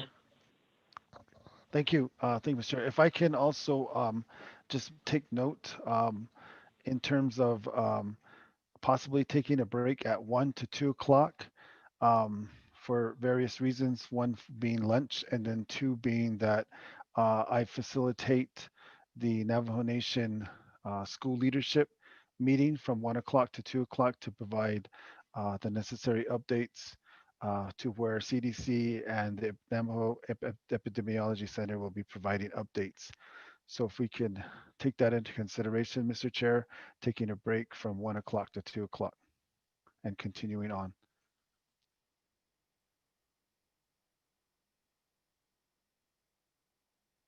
It should go faster from here. Okay, continue till 1, then we'll take a recess. Okay, thank you, Mr. Chair. So number 4 is the personnel policy procedures that's required. That has to be, again, this is a federal requirement. And this basically we're asking schools must submit the current approved school board personnel policies and procedures and school board bylaws with with date adopted. It's pretty simple. It's what's required here.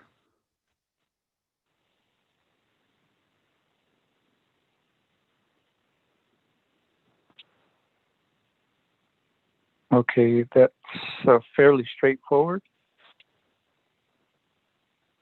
Okay, Go ahead, moving on. continue. Thank you, sir.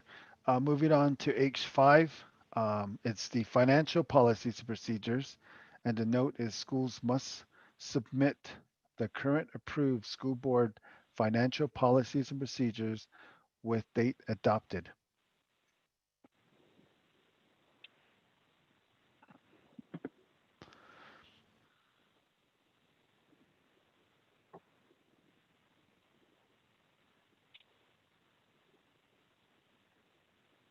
Go ahead, Mr. Franklin. Thank you. Letter H6, risk management programs, insurance, including but not limited to general liability, property protection, fire, vehicle, etc. What we're asking schools to provide is schools must provide all current insurance policies and manuals with coverage information and a current approved, adopted continuity of operations plan.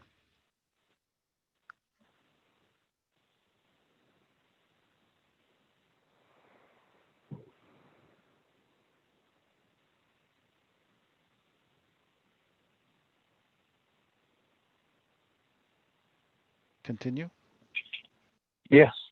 Okay, H7, Consolidated School Reform Plan, what they reference as under the law is 1114. Note, schools must submit the following approved, finalized, and current plans for the upcoming school year during reauthorization: comprehensive support and improvement plans, needs assessment and SMART goals, the school board, the school-wide budget, and its proposed continuous school improvement plan. Updated. Consolidated school reform plans are now referred to as comprehensive support and improvement plans, which must include the needs assessment, SMART goals, professional development plan, and school-wide budget. So it gives very specific information as to what schools need to provide. Mr. Chair. Okay, that's fairly straightforward. Go ahead, continue. Okay. Letter H8, reporting requirements. Single Agency Audit Act of 1984 as amended. Note, identify where this requirement is within the school's policies and procedures that they will abide by the reporting requirements of the Single Agency Audit Act of 1984 as amended.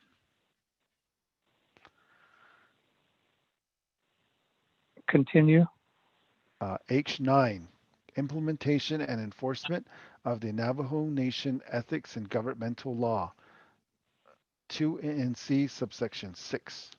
The notation is identify where this requirement is within their school's policies and procedures.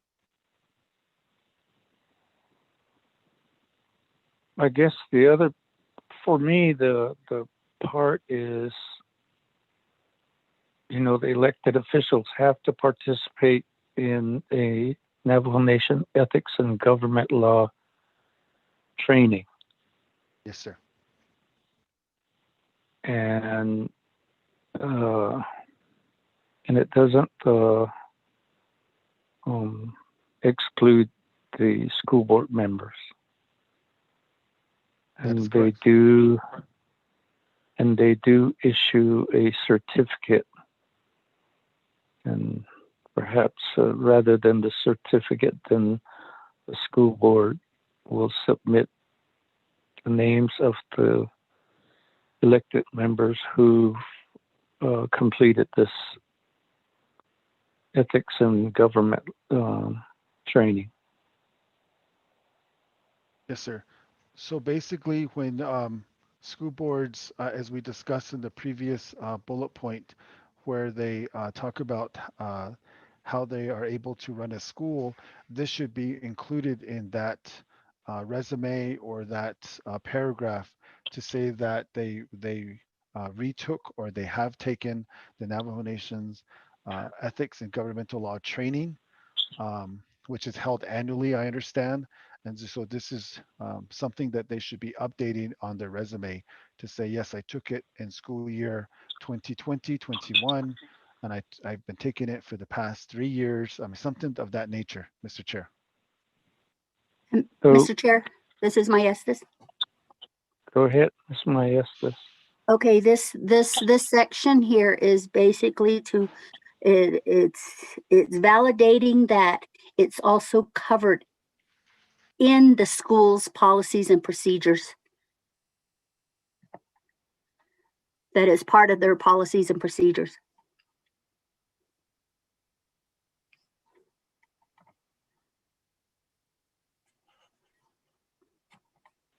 And I guess the other is school personnel who feel like a particular school board member has violated the ethics and government law, then will also be afforded to file their what they think is a discrepancy with the Navajo Nation Ethics and Government Office as part of the school's policies and procedures.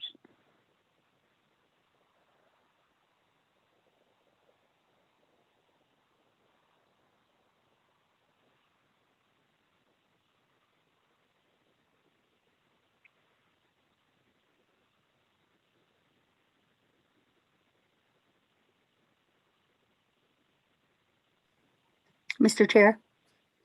Oh, Oh, this is my Estes again. Typically when a situation comes, since you use the HR, if a situation comes up where they feel that there's a violation, then they'll normally contact our office, and from there we guide them to the ethics and rules office so that they can file the reporting, and connect them with that office. We also lead them to their ethics and rules is um, um, website where they have the procedures and the appropriate forms that they use to file those complaints, and basically from there, hopefully with if they should file, they file. Sometimes when they're told to put things in writing, they back off and hesitate. But meantime, since we've gotten word of it, or if by chance, documentations were provided to us, then we'll also follow up with ethics and rules as well too. And if nothing's being done, we'll go ahead and file, because we've gained knowledge of it as well too. So from there, but unfortunately, I hate to say, we haven't really had a whole lot of success from that office. For example, there was a board member from one school who made the school, I guess, do a loan to buy a plane ticket for a family member so that they too can go travel with them to a conference that they were going to attend, and said that they pay back. But never happened or anything. So there was still money at loan, and from our office as monitors, that's considered a loan, which is not allowed. So it was reported there, and their decision was, okay, just pay it back, and then you'll continue to serve as board, and that's what happened. Our office felt that there was a violation, and yet they negotiated and it was paid back, and they let them go. So there wasn't even no penalties with that. I just using that as one of the examples, but it would be nice if that office, it would take some of these things a little bit more serious, rather than if they do give a slap on the hand. In most cases with our experience, nothing becomes of filings that have been reported. Thank you. Mr. Chair, if we can go ahead and take a recess, I have to log on to I apologize. Chairman Daniel, so this is Delegate Charles Newton. Oh, Miss Charles Newton. Chairman, I've been listening in for the last hour to your work session. In regards to the ethics complaint, if the Law and Order Committee could get a report on that happening, I would truly appreciate it so that we can address those concerns. Thank you. Okay. Thank you.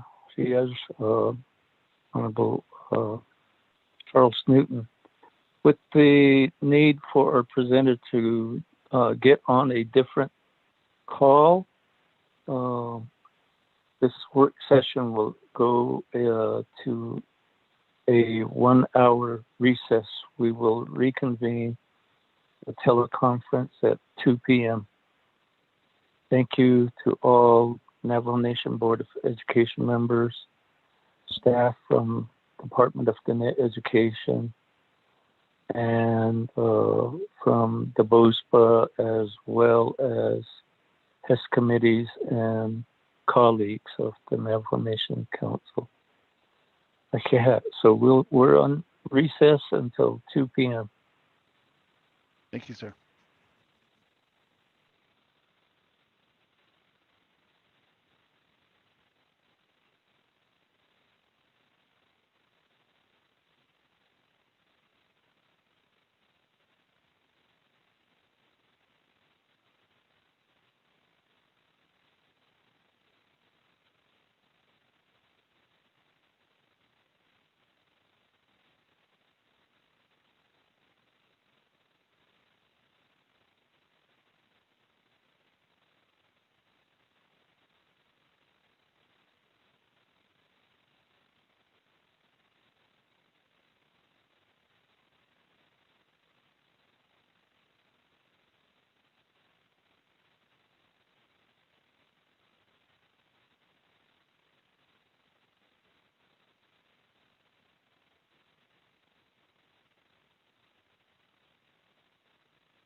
Secretary Panetta clearly stated, we don't have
facilitate enter an agreement with even.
Mm-hmm. Mm-hmm. Mm-hmm.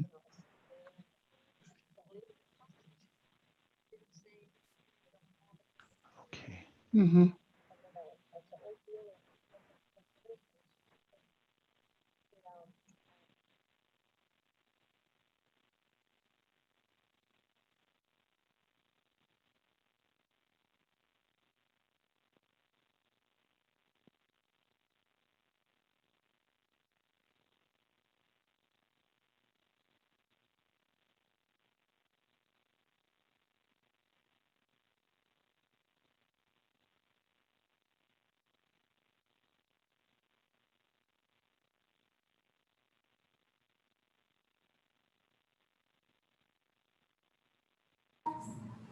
And the tail looked all sad, seeing him.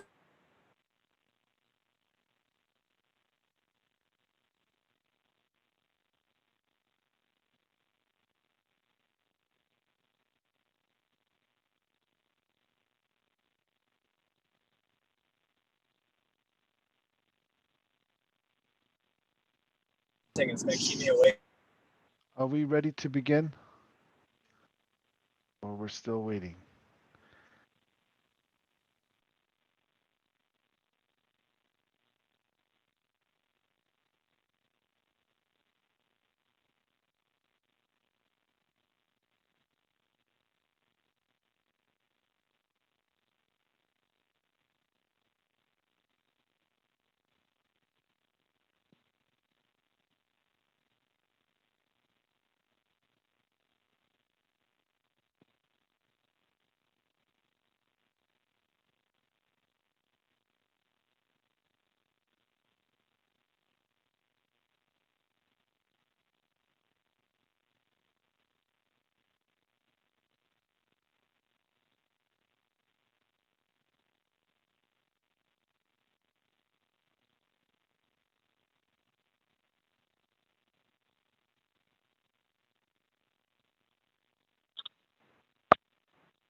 Mr. Chair, are we ready?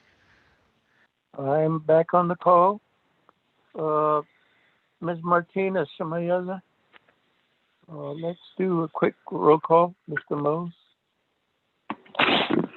All right, sir. Honorable Paul Begay Jr. Honorable Paul Begay Jr. Honorable Carl Russell Slater. Honorable Carl Russell Slater. Honorable Pernell Halona. Honorable Pernell Halona. Honorable Charlene So. Honorable Charlene So. Honorable Daniel E. So. Here. Thank you, sir. Honorable Edison J. Winika.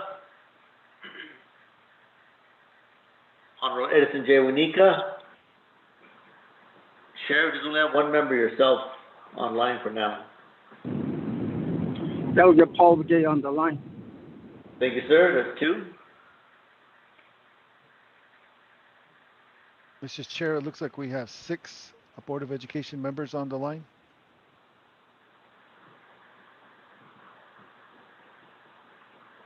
Um,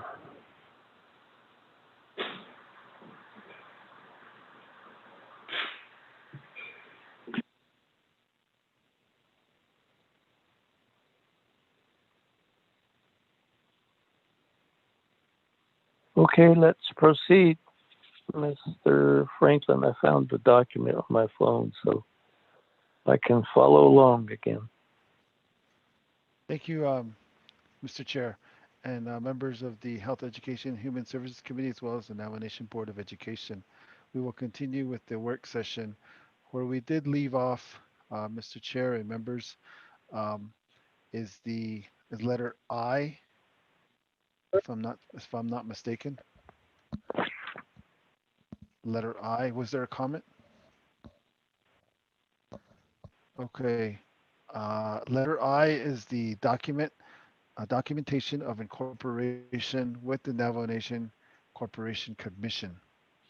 Now, the notes that are provided is school must provide 1, a copy of the initial certificate of incorporation, and 2, a certificate of good standing for 2 consecutive years to validate compliance with the Navajo Nation Business Regulatory Department. This is a Navajo Nation requirement. It is not a federal requirement. Mr. Chair.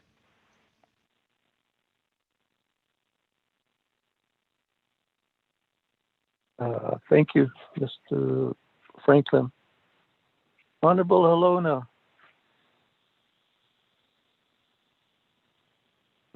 Kate? Okay, you're back on. Yes, sir. I made it back on. Okay. Crawled up and Honorable, down here. did you say you have your snowshoes on? Yeah. Didn't do very good though. Honorable.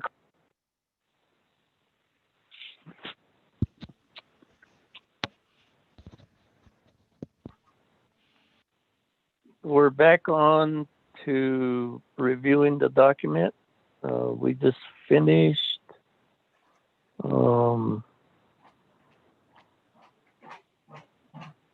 subsection I. Mr. Franklin, go ahead and go to J. Thank you, sir. So letter J, the language reads that was passed in 2000 is a scope of work that addresses program implementation and compliance to be utilized as a foundation by an independent auditing firm that will be retained to conduct an annual audit which meets the criteria of the Single Agency Audit Act of 1984 as amended in 1996. So in this section, this is what we're requesting for clarification. Note, schools must submit their current and past 2 years scope of work, also known as the engagement letters, associated with each audit within their application. According to the Grant Contract Conversion Maintenance Handbook, all other grantees contractors will select a different certified auditing firm each time the grant contract is authorized.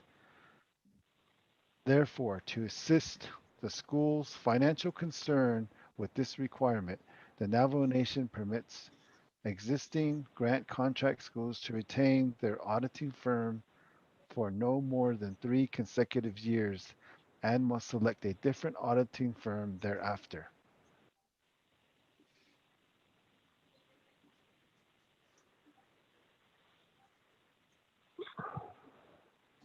Committee members, honorable board of education members and SCOTY staff, do you have any comments on this particular section that was read into the record?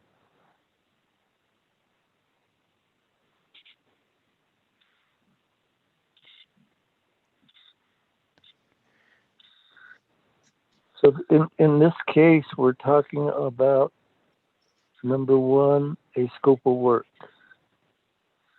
And then thereafter, then we're talking about the audit. And the auditing firm can only be used for 3 years. And thereafter, a new auditing firm has to be selected. Yes, sir. Okay, but the part that kind of throws me off is the part that this paragraph, according to the grant contract conversion, or is it conversion or conversation? Oh, I'm sorry. It's conversion. I will fix that. Oh, Conversion. so conversion slash maintenance handbook. Is that one that exists within Navajo Nation law, or is that one that adheres to federal law? The grant contract conversion maintenance handbook was approved by the Navajo Nation uh, Education Education Committee back in 2000. So when they designed this grant contract conversion maintenance handbook, they had to follow the federal requirements when converting into a 100-297 school or a 638 school, Mr. Chair. Okay, in and by effect, are we including that handbook as part of this application?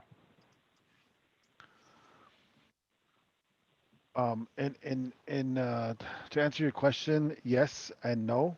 And the reason why I'm saying that is because the grant contract conversion maintenance handbook is as a guideline for schools to follow when they first convert from a BIE operated to a tribally controlled schools. So when reauthorization um, was the mechanism for schools to be reauthorized, they utilize the same requirement, meaning that schools have to submit an application for reauthorization, and they use the same criteria that was designed when schools were to convert, so that updated information can be obtained every time they come up for reauthorization, Mr. Chair. Okay, I guess um,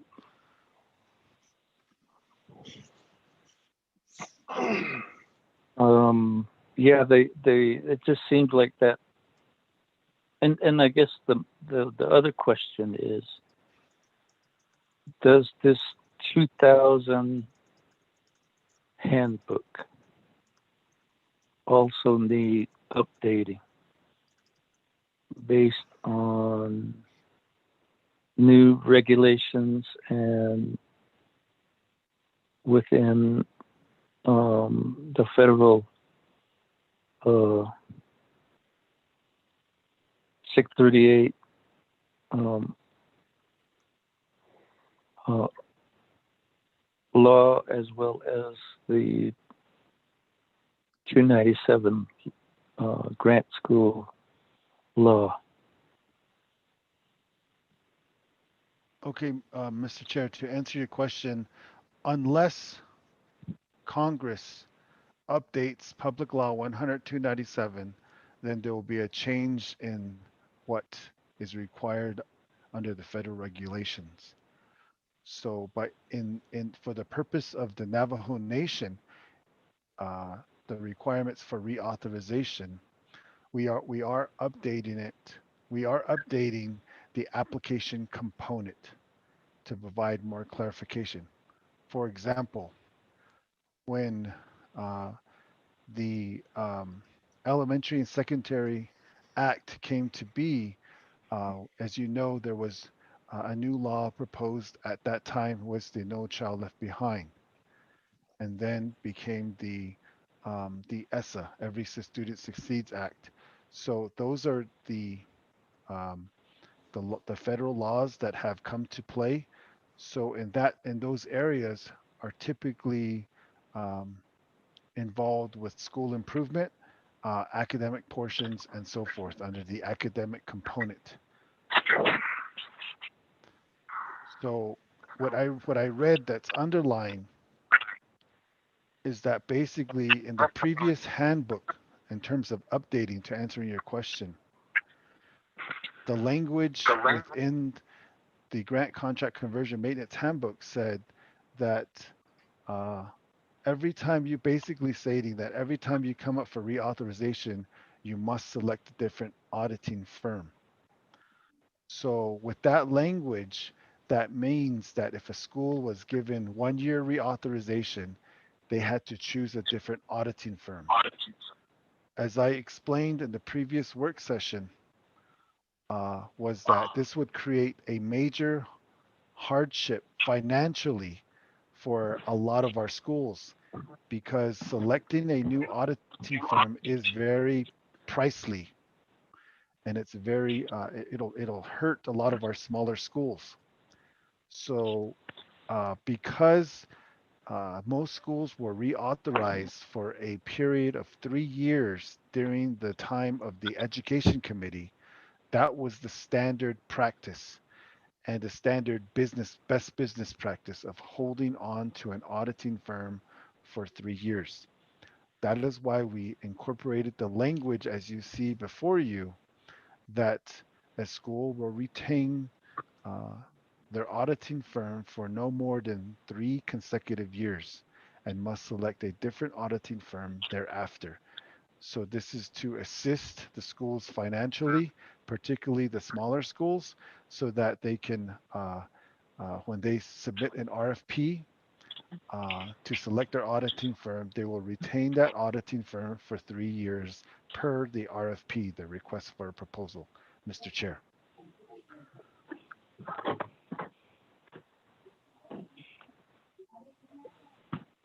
Okay.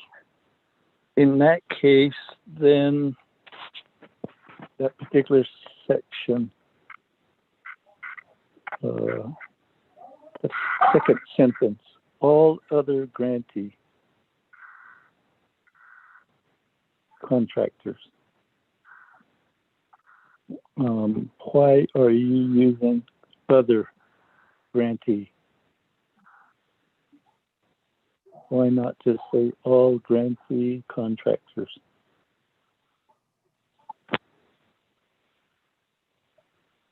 Okay, that is correct. I can highlight that and ensure that when we go over this with DOJ, that we address your concern, Mr. Chair. Okay, thank you. If there's no other comments or questions, then proceed to item K. Thank you, Mr. Chair.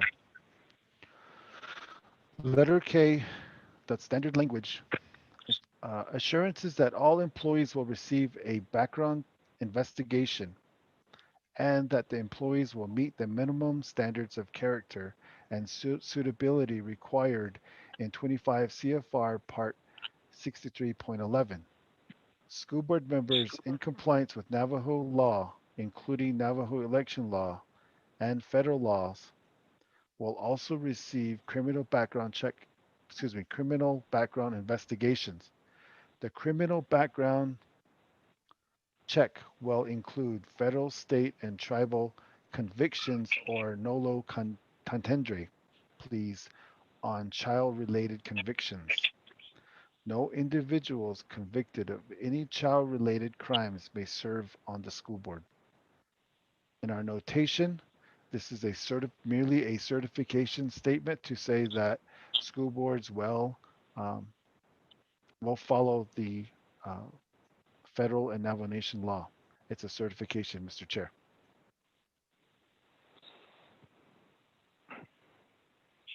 Okay. committee members and staff, I think this was, and that doesn't, well, see, there's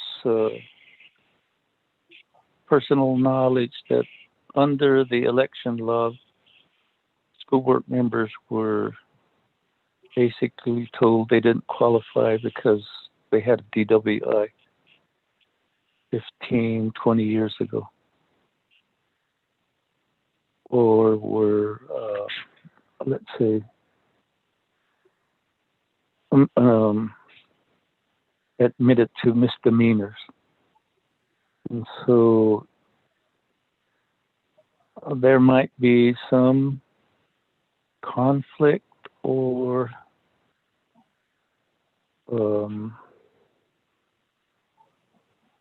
I guess regarding what's stated in Navajo election law versus what's stated here.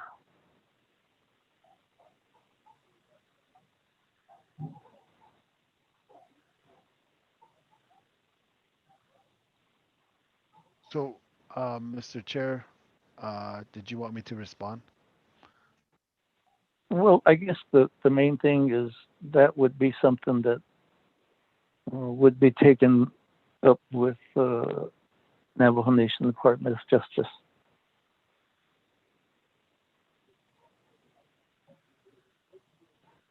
So right now, Mr. Chair, the requirements for seeking background checks, the law is very clear for employees upon hire for the protection of our Navajo children. The the situation where school boards are involved, um, the law is also very clear with the example that you gave in regards to a person having a DUI at the age as early as 18 and so forth, where if they do have a DUI, they can no longer serve as a school board member or they can't run for school board. The situation is that currently exists, and we're going off topic again, but just for your notation and for future discussion, is that um, Doty has, at the request of the Navajo Elections Administration, has met with Doty to discuss this issue to how do we monitor, how do we require school board members to complete a background check every time they're elected. So we've had several conversations with them on how to amend possibly Title 11, because that's not our jurisdiction. Uh, it is the Navajo Elections Administration's realm, but they're asking for Doty's assistance in crafting, helping them craft language to ensure who within the Navajo Nation will oversee the background checks and to properly adjudicate to ensure that whoever's running for school board may be eligible to run for school board prior to getting on the general ballot. So that item is still being worked on with the Navajo Elections Administration. Mr. Chair, I hope I answered your question. Okay, and then I guess just in continuity of thought, in the sentence after 25 CFR Part 6311, school board members all the way to background investigations, would that, as to for continuity of thought, then be taken out of that particular item, and then let's see,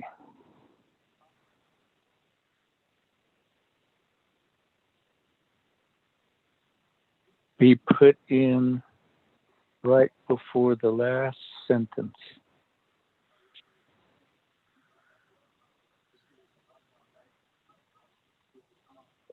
And basically to read, employees will meet the minimum standard for character and suitability as required in 25 CFR Part 6311. The criminal background check will include federal, state, and tribal convictions or nolo contendere pleas on child-related convictions. And then after that, then school board members in compliance with Navajo law and take out the parentheses, including Navajo election law and federal law, will also receive criminal background investigation. And then at the end, then no individuals convicted of any child-related crimes may serve on the school board. Just for continuity of thought.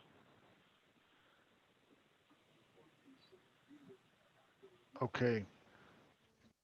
It was my understanding, per the recommendation of Department of Justice, Mr. Chair, is that we could not change what was passed back in 2000. If we did, it would be. I'm basically not changing the law. I'm just this whole paragraph structure, just to change to take out one portion of a statement and putting it back in another part, so that those items related to school boards are in a particular part of this paragraph, and the other parts related to employees will be connected. Mr. Chair, this is my Estes. Yes, go ahead. Thank you, Mr. Chair. The purpose of why that the section that's of your concern, it's where it's at, is that for employees and the school boards, is identifying the two groups that the criminal background checks will include federal, state, and tribal convictions. I understand that. So but are for we to continuity of thought and for continuity in reading and understanding this, one part needs to address the employees, and then the next part needs to apply to school board members. But the way you've written this, it talks about employees, then it goes to school boards, and then it goes back to this aspect of the types and the depth of the background check. And then we come back to school board. So I'm just saying, change the structure of the paragraph. So one part addresses employees, and then the other part addresses school board members.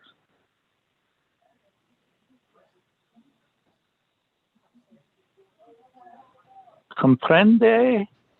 Yes, I will work on that with DOJ and seek their input, Mr. Chair.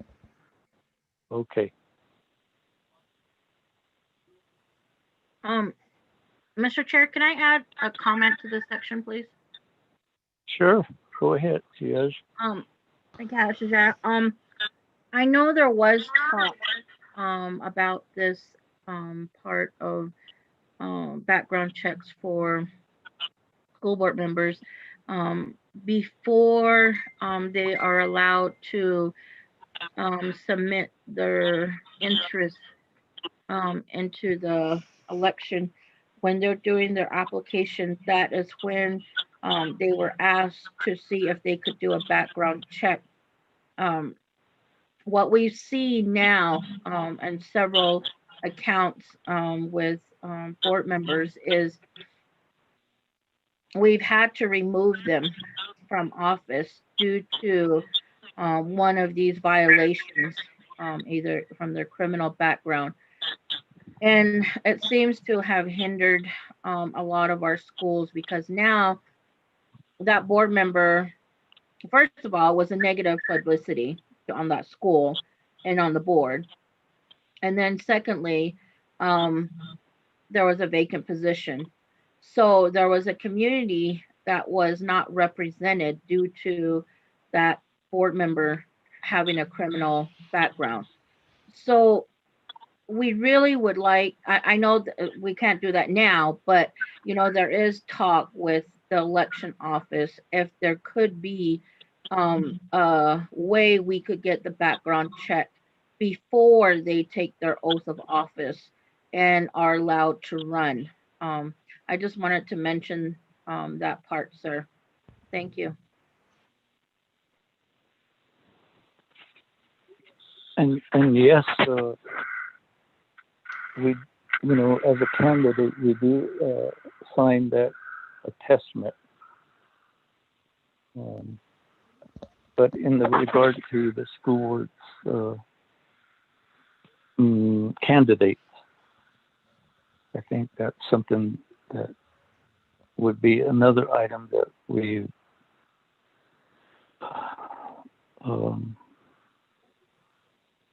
be a sidebar type of amendment to the Navajo election laws, but we will make note of it.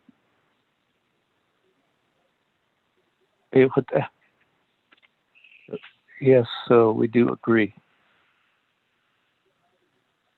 Mr. Franklin, go ahead and continue. Thank you, Mr. Chair. Letter L is again another certification. Certification from each school board member that they have read and understand 25 USC 450D criminal activities involving grants, contracts, etc., penalties. School board, the underlined portion reads, school board members shall submit the signed certification on school letterhead. Mr. Chair.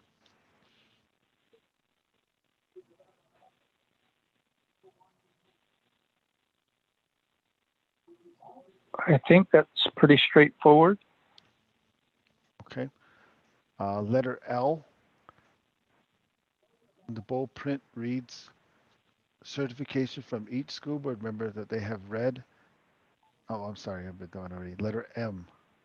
Certification from each school board member that they understand that all funds received must be deposited into accounts that are insured by an agency or instrumentally of the United States.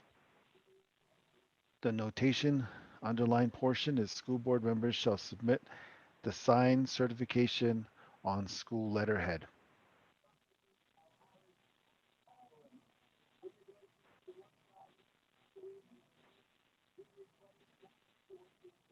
Pretty straightforward. Yes, and I guess the only other thought is who would be signatories to the disbursement of funds, either by check or by ACH.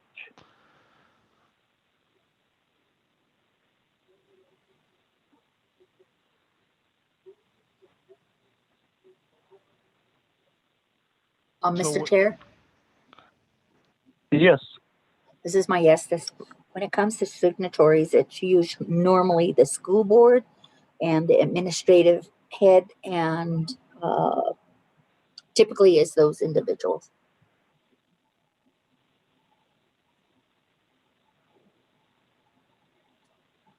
Yes, so perhaps added language.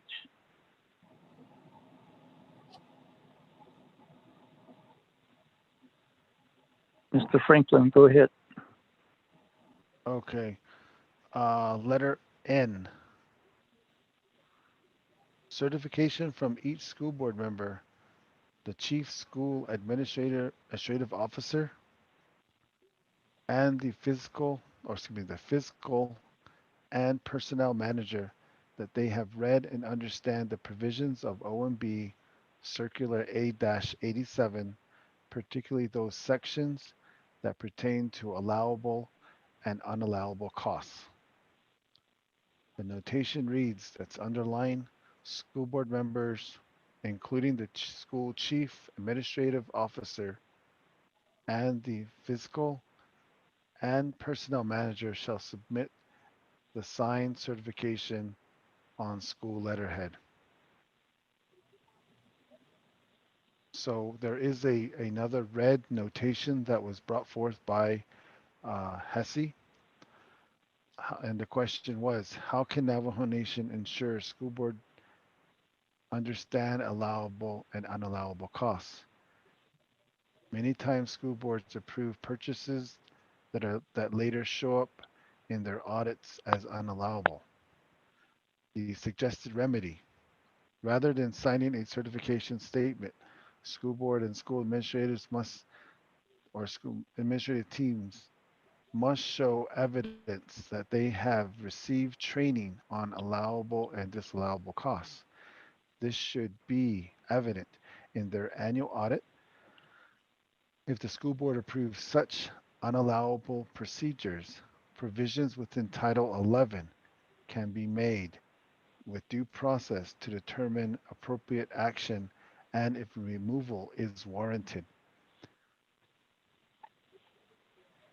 And this was stated because there was no consequences of what happens when a school decides to purchase something that is unallowable. And later on, it's corrected through corrective action plan. But nothing happens to the school board when they make these types of purchases. So again, this would be, as stated with the other notes in red, that this would be um, uh, a separate situation that we would have to work with the Board of Ed and Hesse, uh, and probably most likely Title 10, which is the Navajo Elections Administration. Mr. Chair. Okay, thank you.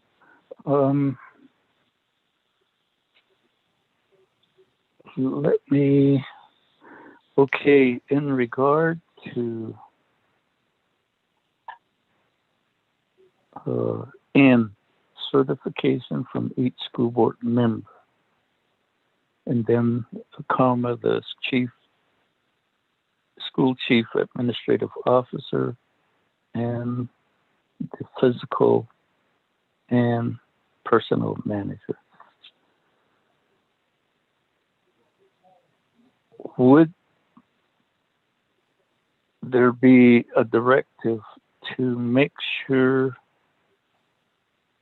that this particular certification has to be part of the employment practice, or be included as part of the personnel policies and procedures? Okay. Anytime that a school purchases equipment or any type of purchase, the school has to follow their procurement policy. And that usually uh, encompasses uh, the business manager, which is the physical portion, the personnel manager, which is the HR, and then the principal as well as the school board, who have to follow their procurement policy. So in some cases, sometimes it's not allowed because the purchase wasn't or did not go through the proper channels, where this normally would show up in their annual audit because their auditors will catch it. So uh, that's why in the suggested remedy, if a school board approves such unallowable purchases, then something has to happen.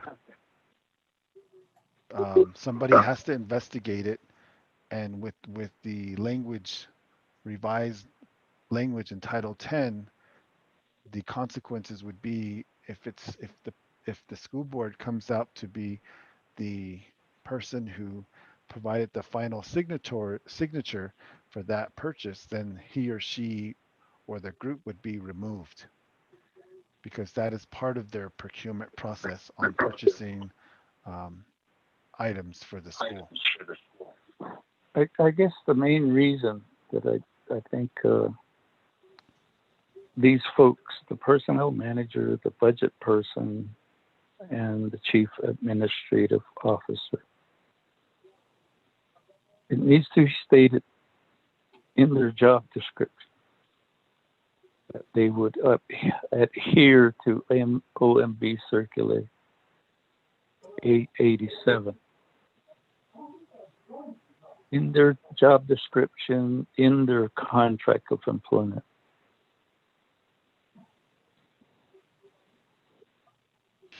That would be my suggested additional language. Mr. Chair? Otherwise, a person will say, hey, it's not in my job description. It's not part of the policies.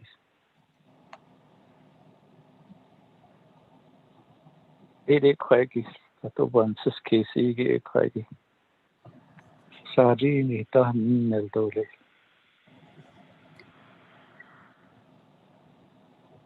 Mr. Chair, this is Maestas. Go ahead, Ms. Maestas. Thank you again, Mr. Chair. Regarding following through with this requirement, practices, it is identified within the school's financial policies. Although when employees are hired, at the back of their policies, there's a form when they're given a policies and procedures manuals, they sign saying that they received the policies. And that's also kept in their records.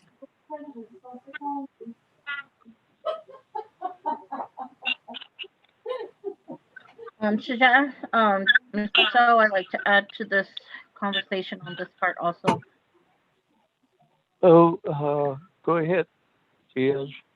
I think we heard from Jordan with the BOSBA that they're going to start offering trainings, and I think as the BOSBA's oversight, HESI and us, that we should inform them that this would have to be one of their mandatory training that they provide. If they need outreach to somebody in Doty or in the accounting firms that we have on Navajo, maybe that they could outreach there. But I think to show that we are collaborating and we are trying to work with these entities, maybe that's something that we can offer them.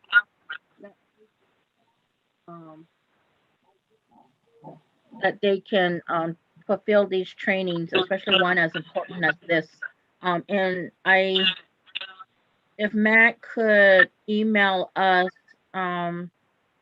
the BOSBA's resolution, I think that would help us as board members more, or if Jordan has a copy, as board members, we need to review that to see what their obligations are, so we can start having that detailed, so we can have some of that partnership with them. Thank you. And Mr. Chair, do you mind if I add to Manuelito's statement? Go ahead. Thank you again. Regarding the BOSBA, they offer trainings. However, it's that if you're a member for all our grant contract schools. If you're a member, they pay a small fee. But those that are considered non-members, they pay a higher fee. So trainings that are offered are all at a fee. Yes. So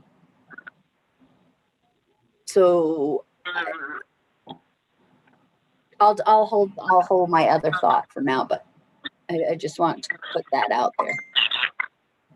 And the other thing I want to add, Mr. Chair.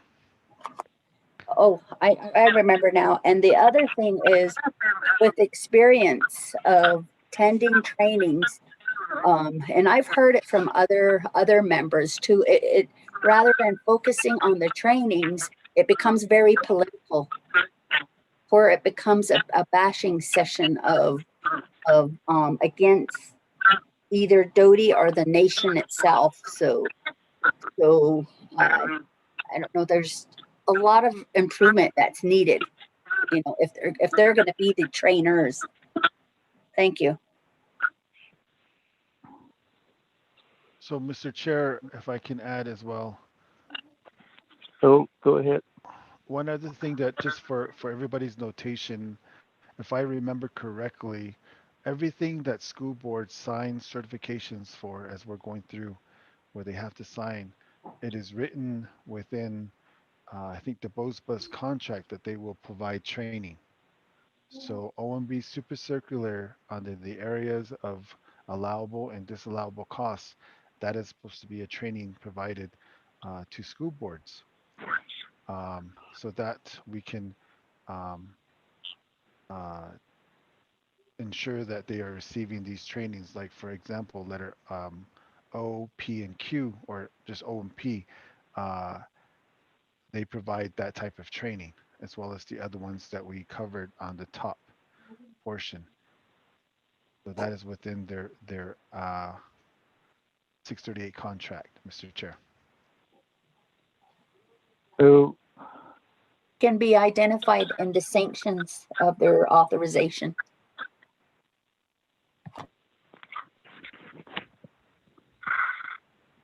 okay.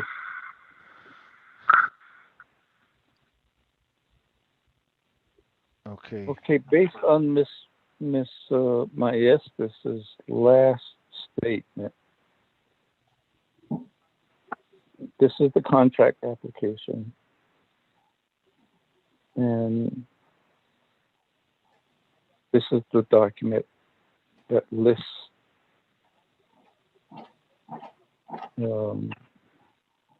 either table of penalties or a reason to decline.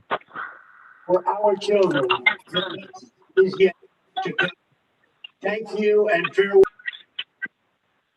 So that aspect, Iggy, I guess is another page on this document.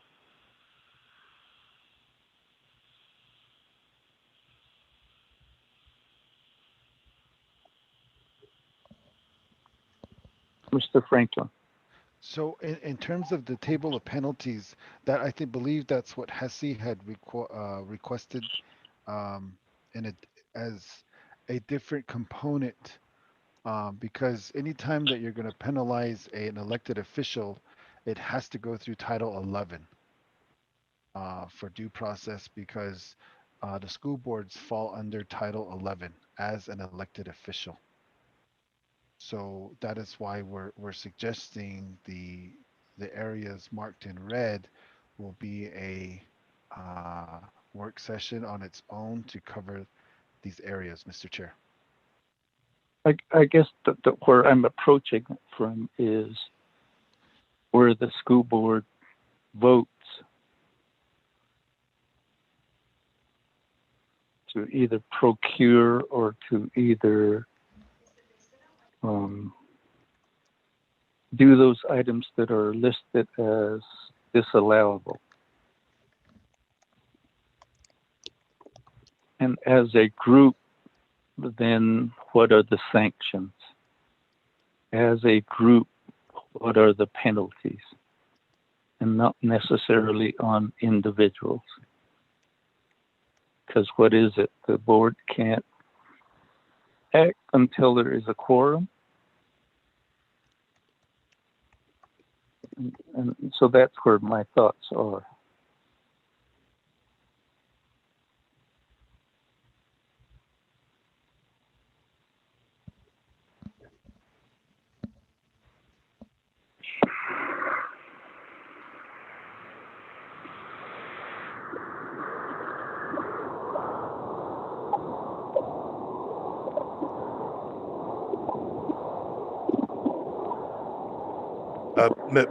Mr. Chair, I just wanted to comment really quickly.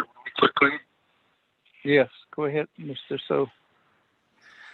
I did put my comment in the chat box, but I think when we're talking about table of penalties, we're talking about stuff that we can do without really having to change a lot of law or policy. So one of the authorities that the committee does have is the ability to regulate school board stipend and travel. So in this case, like if we're looking at more immediate stuff, one area we could do is like with areas of non-compliance and so on, you could probably put in sections probably within the stipend policy that says that if certain violations or non-compliance happens, the committee could do some of the chapters are treated when travel restrictions are put in place, or even stipend being withheld for non-compliance. So those are some other considerations that could be put into this whole thought process or conversation.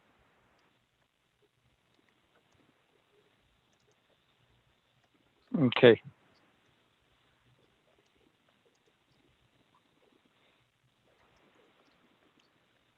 Anybody else to make comment on this particular aspect?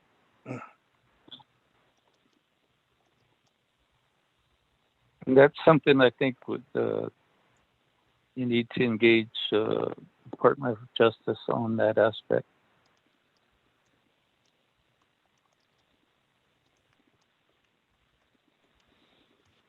Go ahead, Mr. Franklin. Okay, we have 3 items left. Letter O. Oh. The original bold print reads, certification from each school board member that they have read and understand the Indian Child Protection and Family Violence Prevention Act of 1990, requiring child abuse reporting procedures, plans and background investigation requirements, procedures. So basically the underlying notation is school board members shall submit and sign certification on school letterhead. This is another training where schools should receive.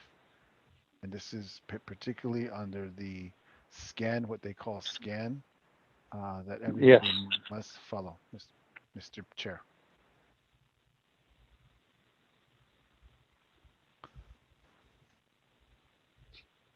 I think very straightforward. Yeah, that's pretty straightforward. Go ahead, continue. Thank you, sir. Letter P in the bold print reads, signed copy of a school board's code of ethics from each school board member.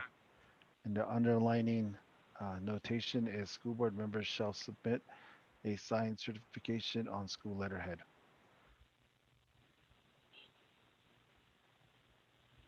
Okay. What is the school board code of ethics? I can get that and read that to you. I'll be right back. Let me grab the binder. Hang on. And I guess the main part is a lot of this application process is almost like a show and tell guide to basically make a complete application. So perhaps in this part, then that school board code of ethics could be stated. And when was that adopted, and when was it implemented? Those aspects. Mr. Chair, may I? Go ahead. Okay, during the adoption of this handbook, it was also included, and there's specific language. And let me read it to you really quick. The board member code of ethics. It says, review the following statement, then sign the code of ethics to solidify the commitment to board service in the best interest of this school. And it goes on to say, as a member of the school board, I will represent the interests of all people served by this school and not favor special interests inside or outside school.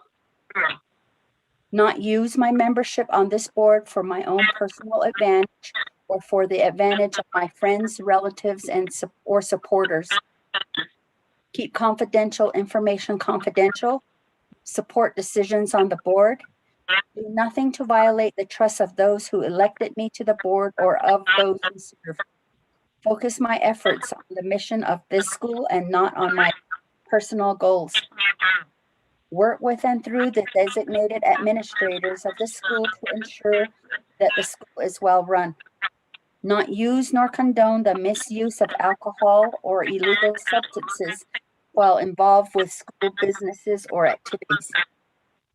Refrain from participating in any matter which comes before the board which involves an interest to myself or any relative, including but not limited to parents, spouse, children, mother or father-in-laws, siblings, aunt, uncle, grandparents, first cousins, stepchildren, step-parents, half-brothers, and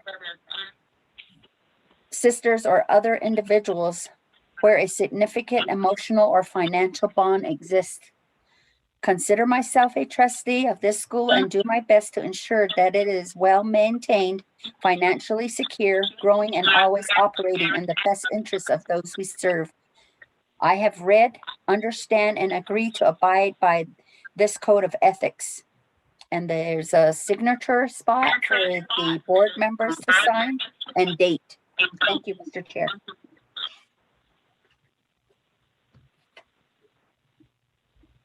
Okay, is that part of the application? Yes, it is. Okay, This whole form is copied.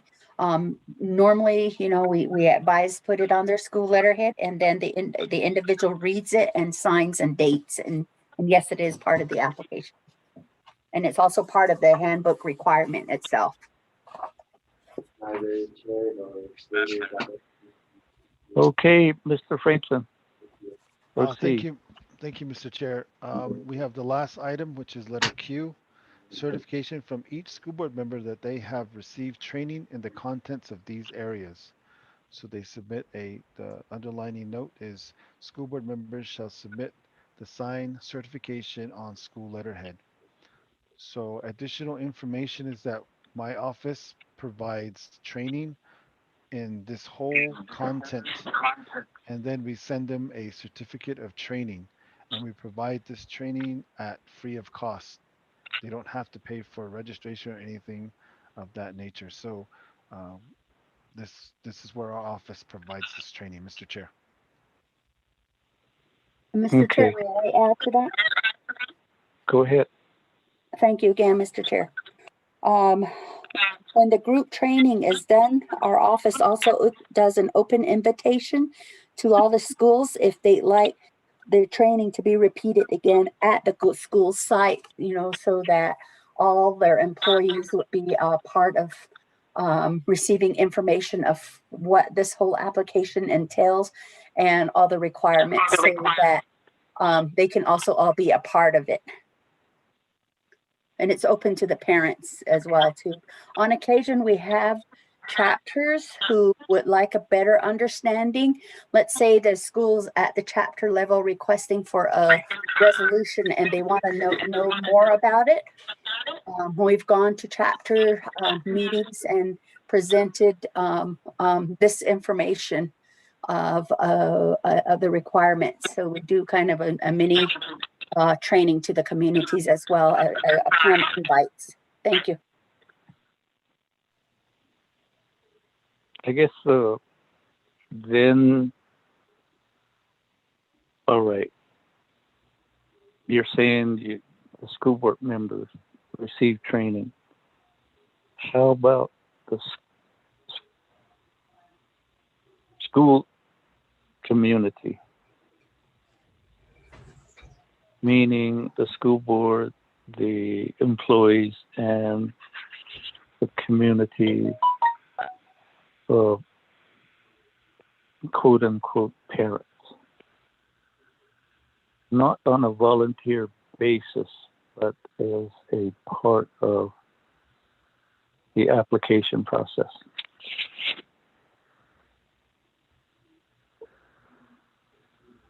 To answer your question, Mr. Chair, we provide training at their request. So if the principal says the community would like training in the reauthorization process, typically in a non-pandemic era, we would show up at the school and provide the training. Yeah, and my whole thing is make it a requirement, not a request or as a volunteer. That a presentation has to occur as part of the application process.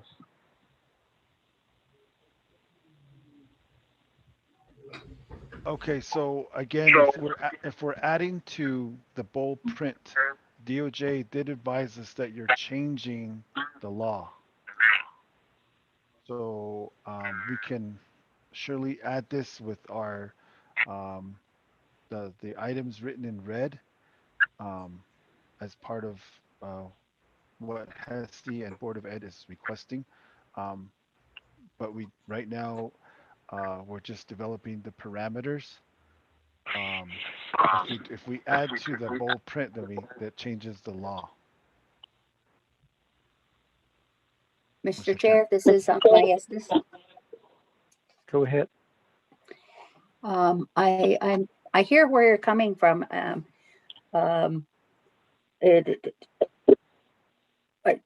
I guess our office could also open up a training to the community members as well too. I mean, do one with the board and then do one to the public, because usually there's different, like when trainings are done for the school board and the staff, yeah, there's more business oriented questions that usually come up, yeah, to complete the application. And then if there was another training that kind of fits the public, giving the same information too, I think that's doable. So, and so yeah, I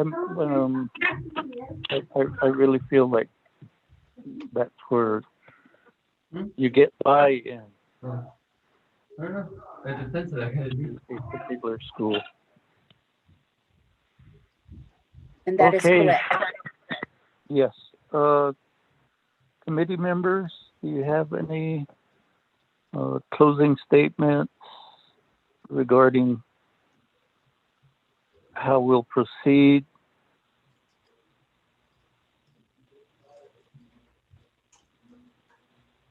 And from our Navajo, go ahead, Cecilia.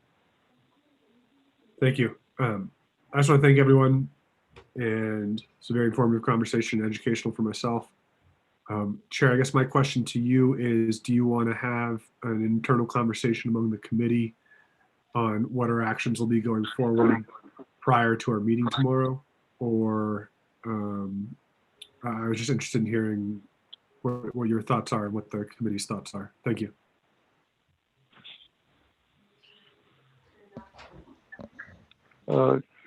Okay, committee members, what regarding Honorable Vice Chair Slater's thoughts?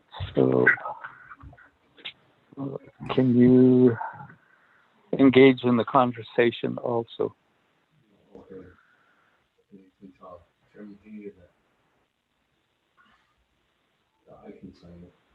And through this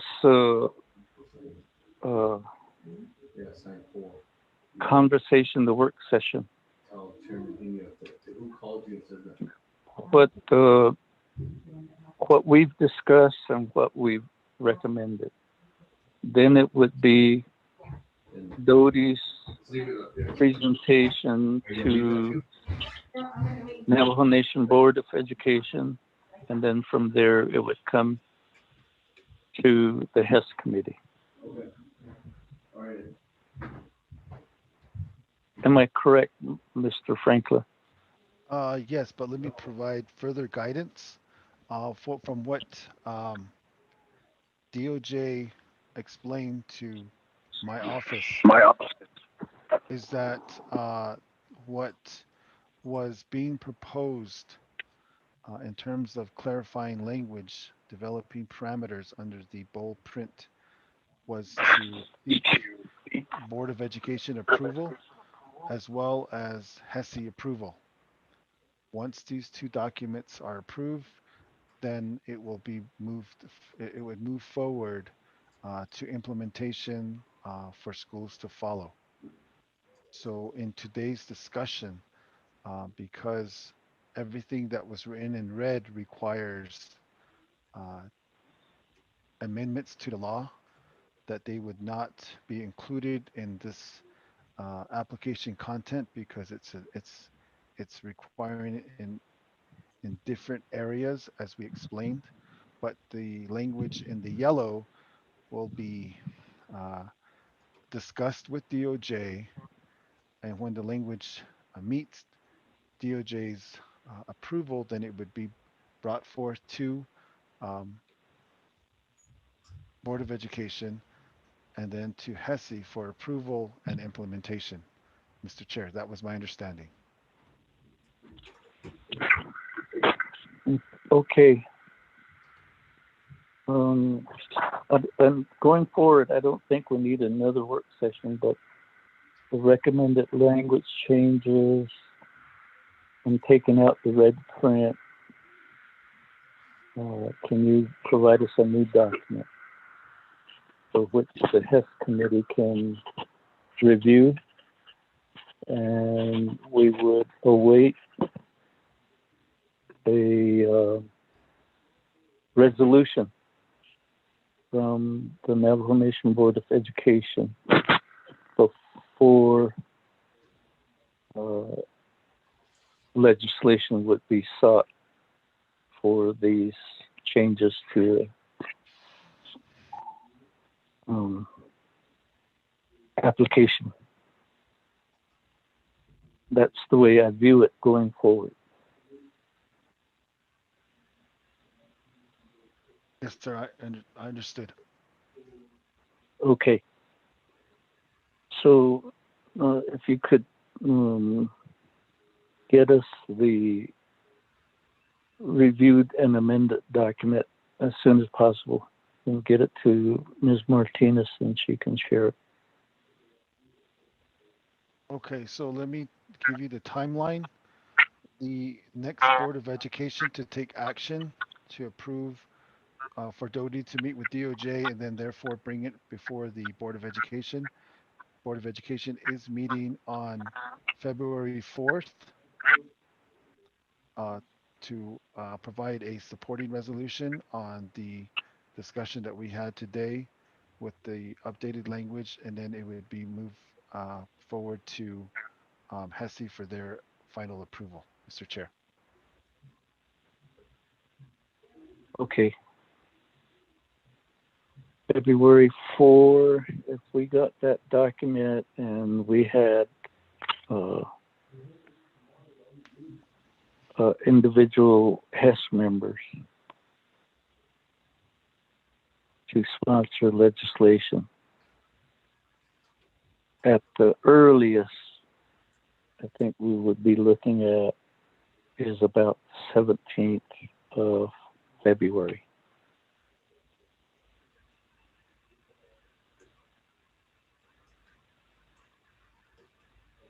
Otherwise,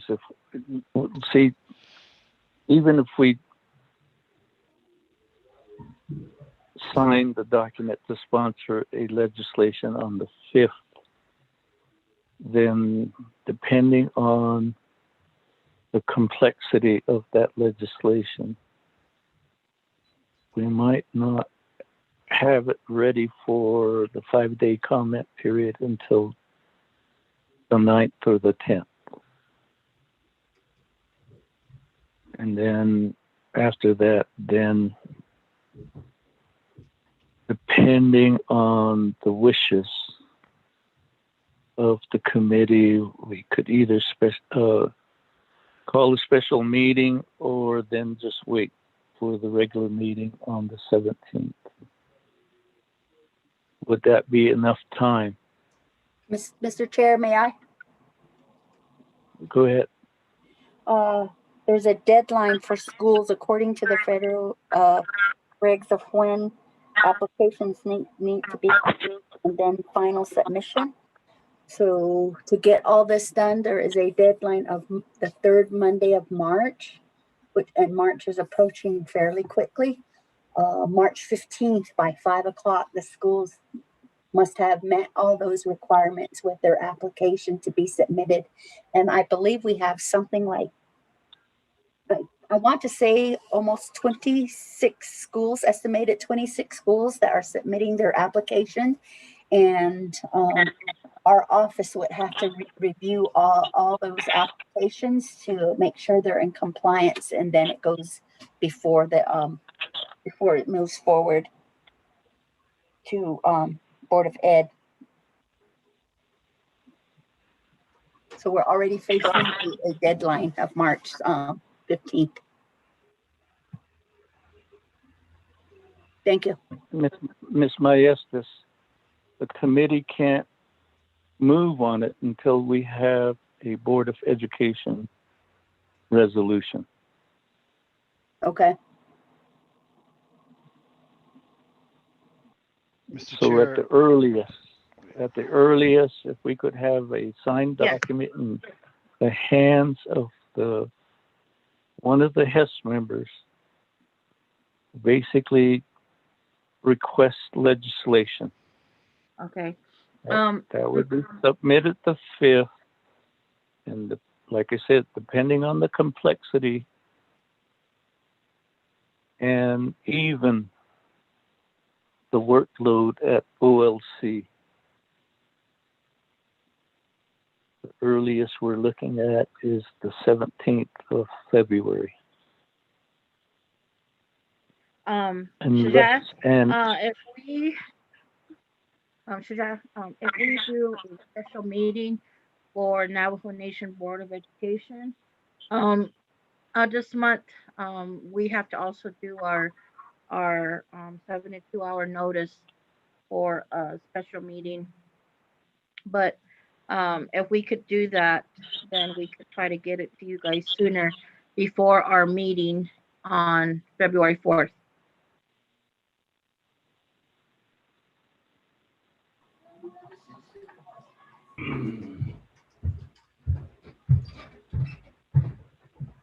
Yeah, I mean, even like I said, the legislation that the HES would enact would be based on the Board of Education resolution and supporting document.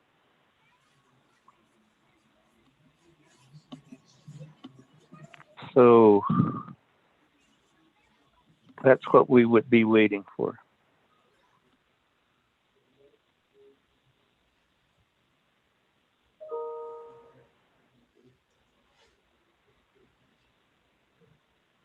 And so the ball is in the court of the Board of Education and DOTI.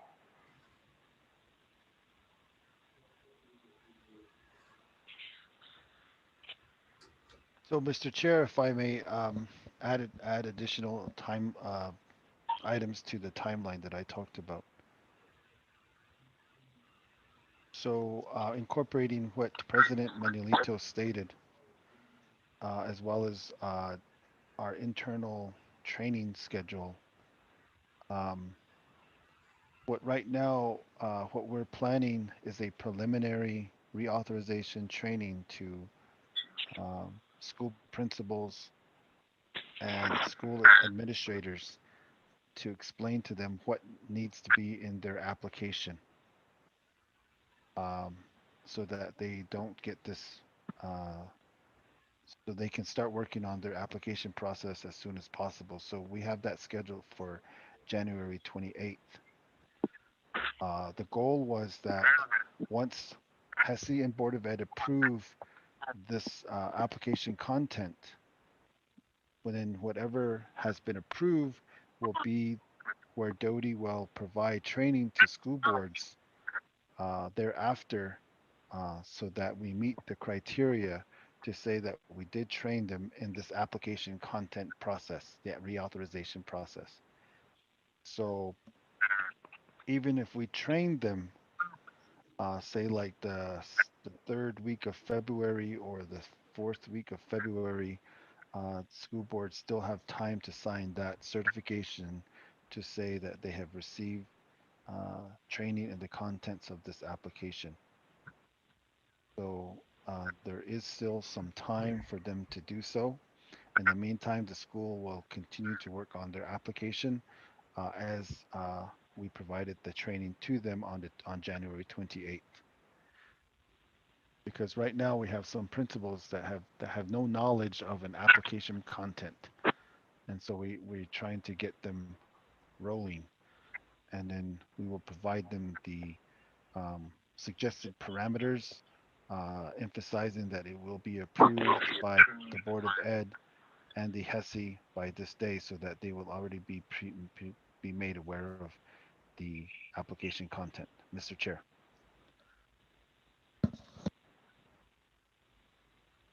So again, the sooner you get it into the hands of one of the HES members, the board resolution and the document, then the committee will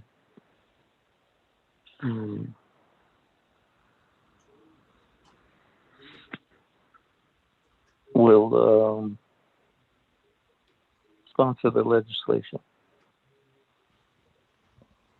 And so whatever internal matters that you have regarding training of administrators and whatnot, that's again on your side of the ball field. But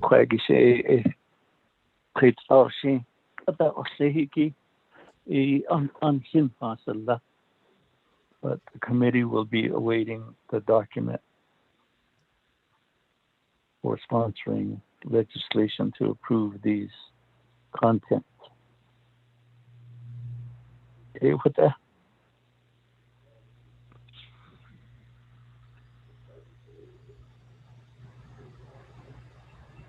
Okay, Mr. Chair. Sheila, committee members, regarding what Honorable Carl Slater stated, this morning, Mr. Shorty demonstrated a separate talk room that he can invoke while we're on this call. We want to basically then talk about the strategy of how we go forward on the Chavez versus Navajo Nation, the meeting with Navajo Nation Human Rights Commission regarding 2 items, and then the aspects of receiving a report from Navajo EPI, as well as either Health Command, Operations Center, and IHS. That would be something that we could talk about in the separate chat room. Honorable Slater, Honorable Begay, Honorable Halona, Honorable So, and Honorable Winika. And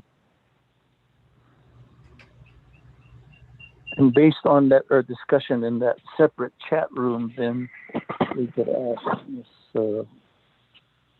Martinez to give advance notice to these entities that they will be part of tomorrow's regular meeting agenda as well. And then we made it to where we have one legislation that's we will act on, unless, and of course, if a new one comes up at 5 o'clock or thereafter this evening. ALA committee members, Ms. Martinez, basically then on the agenda as part of the work session, do we do a motion?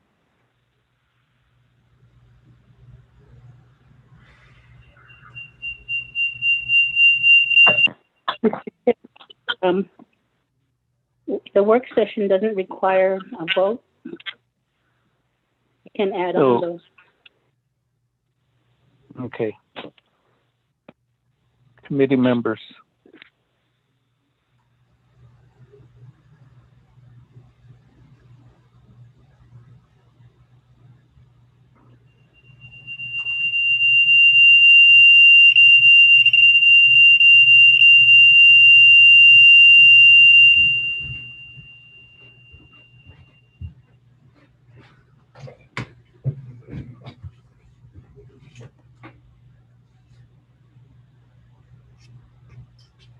Yes, committee members, chair is awaiting discussion Chair. on. Oh, so tell it, Honorable Slater. Thank you. Were you asking whether we should go into a private room now? I guess my feeling is, since we're working on a timeline where decisions don't need to be made by tomorrow, it'd be better for us to convene another time. I think it's been a long day, and there's nothing that we need to discuss that's timely within the next couple hours or so. So that's my feeling right now. Okay. With that, Honorable Slater, I'm going to ask Miss Beverly Martinez to basically make contact with Navajo Area IHS, the Navajo Command Center, and Navajo Epidemiology Center to give us a report. And then, let's see, the other, I think I'll leave it at that point, and then tomorrow we can add them to the agenda and then deal with that one legislation. Committee members.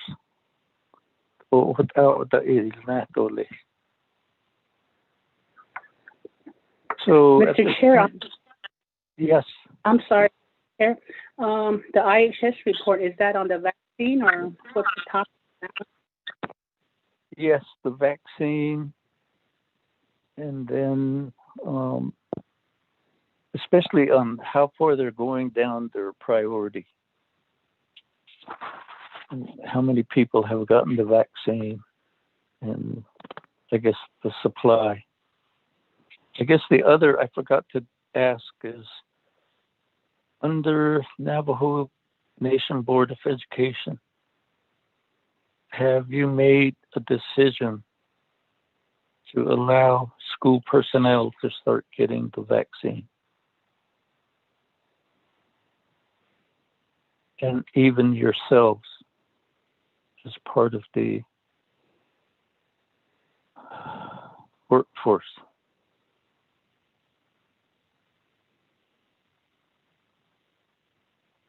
Okay.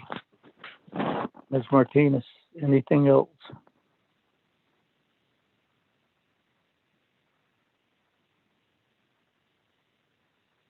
I don't have anything right now. Not in front of me. Okay. So with that, we're then, we'll close the meeting. And committee members, if there's any announcements, please state them. If not, then this work session is adjourned. Thank you, Navajo Nation Board of Education members, Department of Education, staff, as well as other participants of this phone call. Thank you. So we are in adjournment. Committee members. Have a good day. Yes, we'll start to 10 a.m. tomorrow morning as the regular HES committee meeting. Chairman and all the delegates there, thank you very much. Oh, Mr. Chair, this is Barry. yeah. There's one more legislation that surfaced today. Plan of operation for, I think it's 005. I think I'll add that to the agenda too.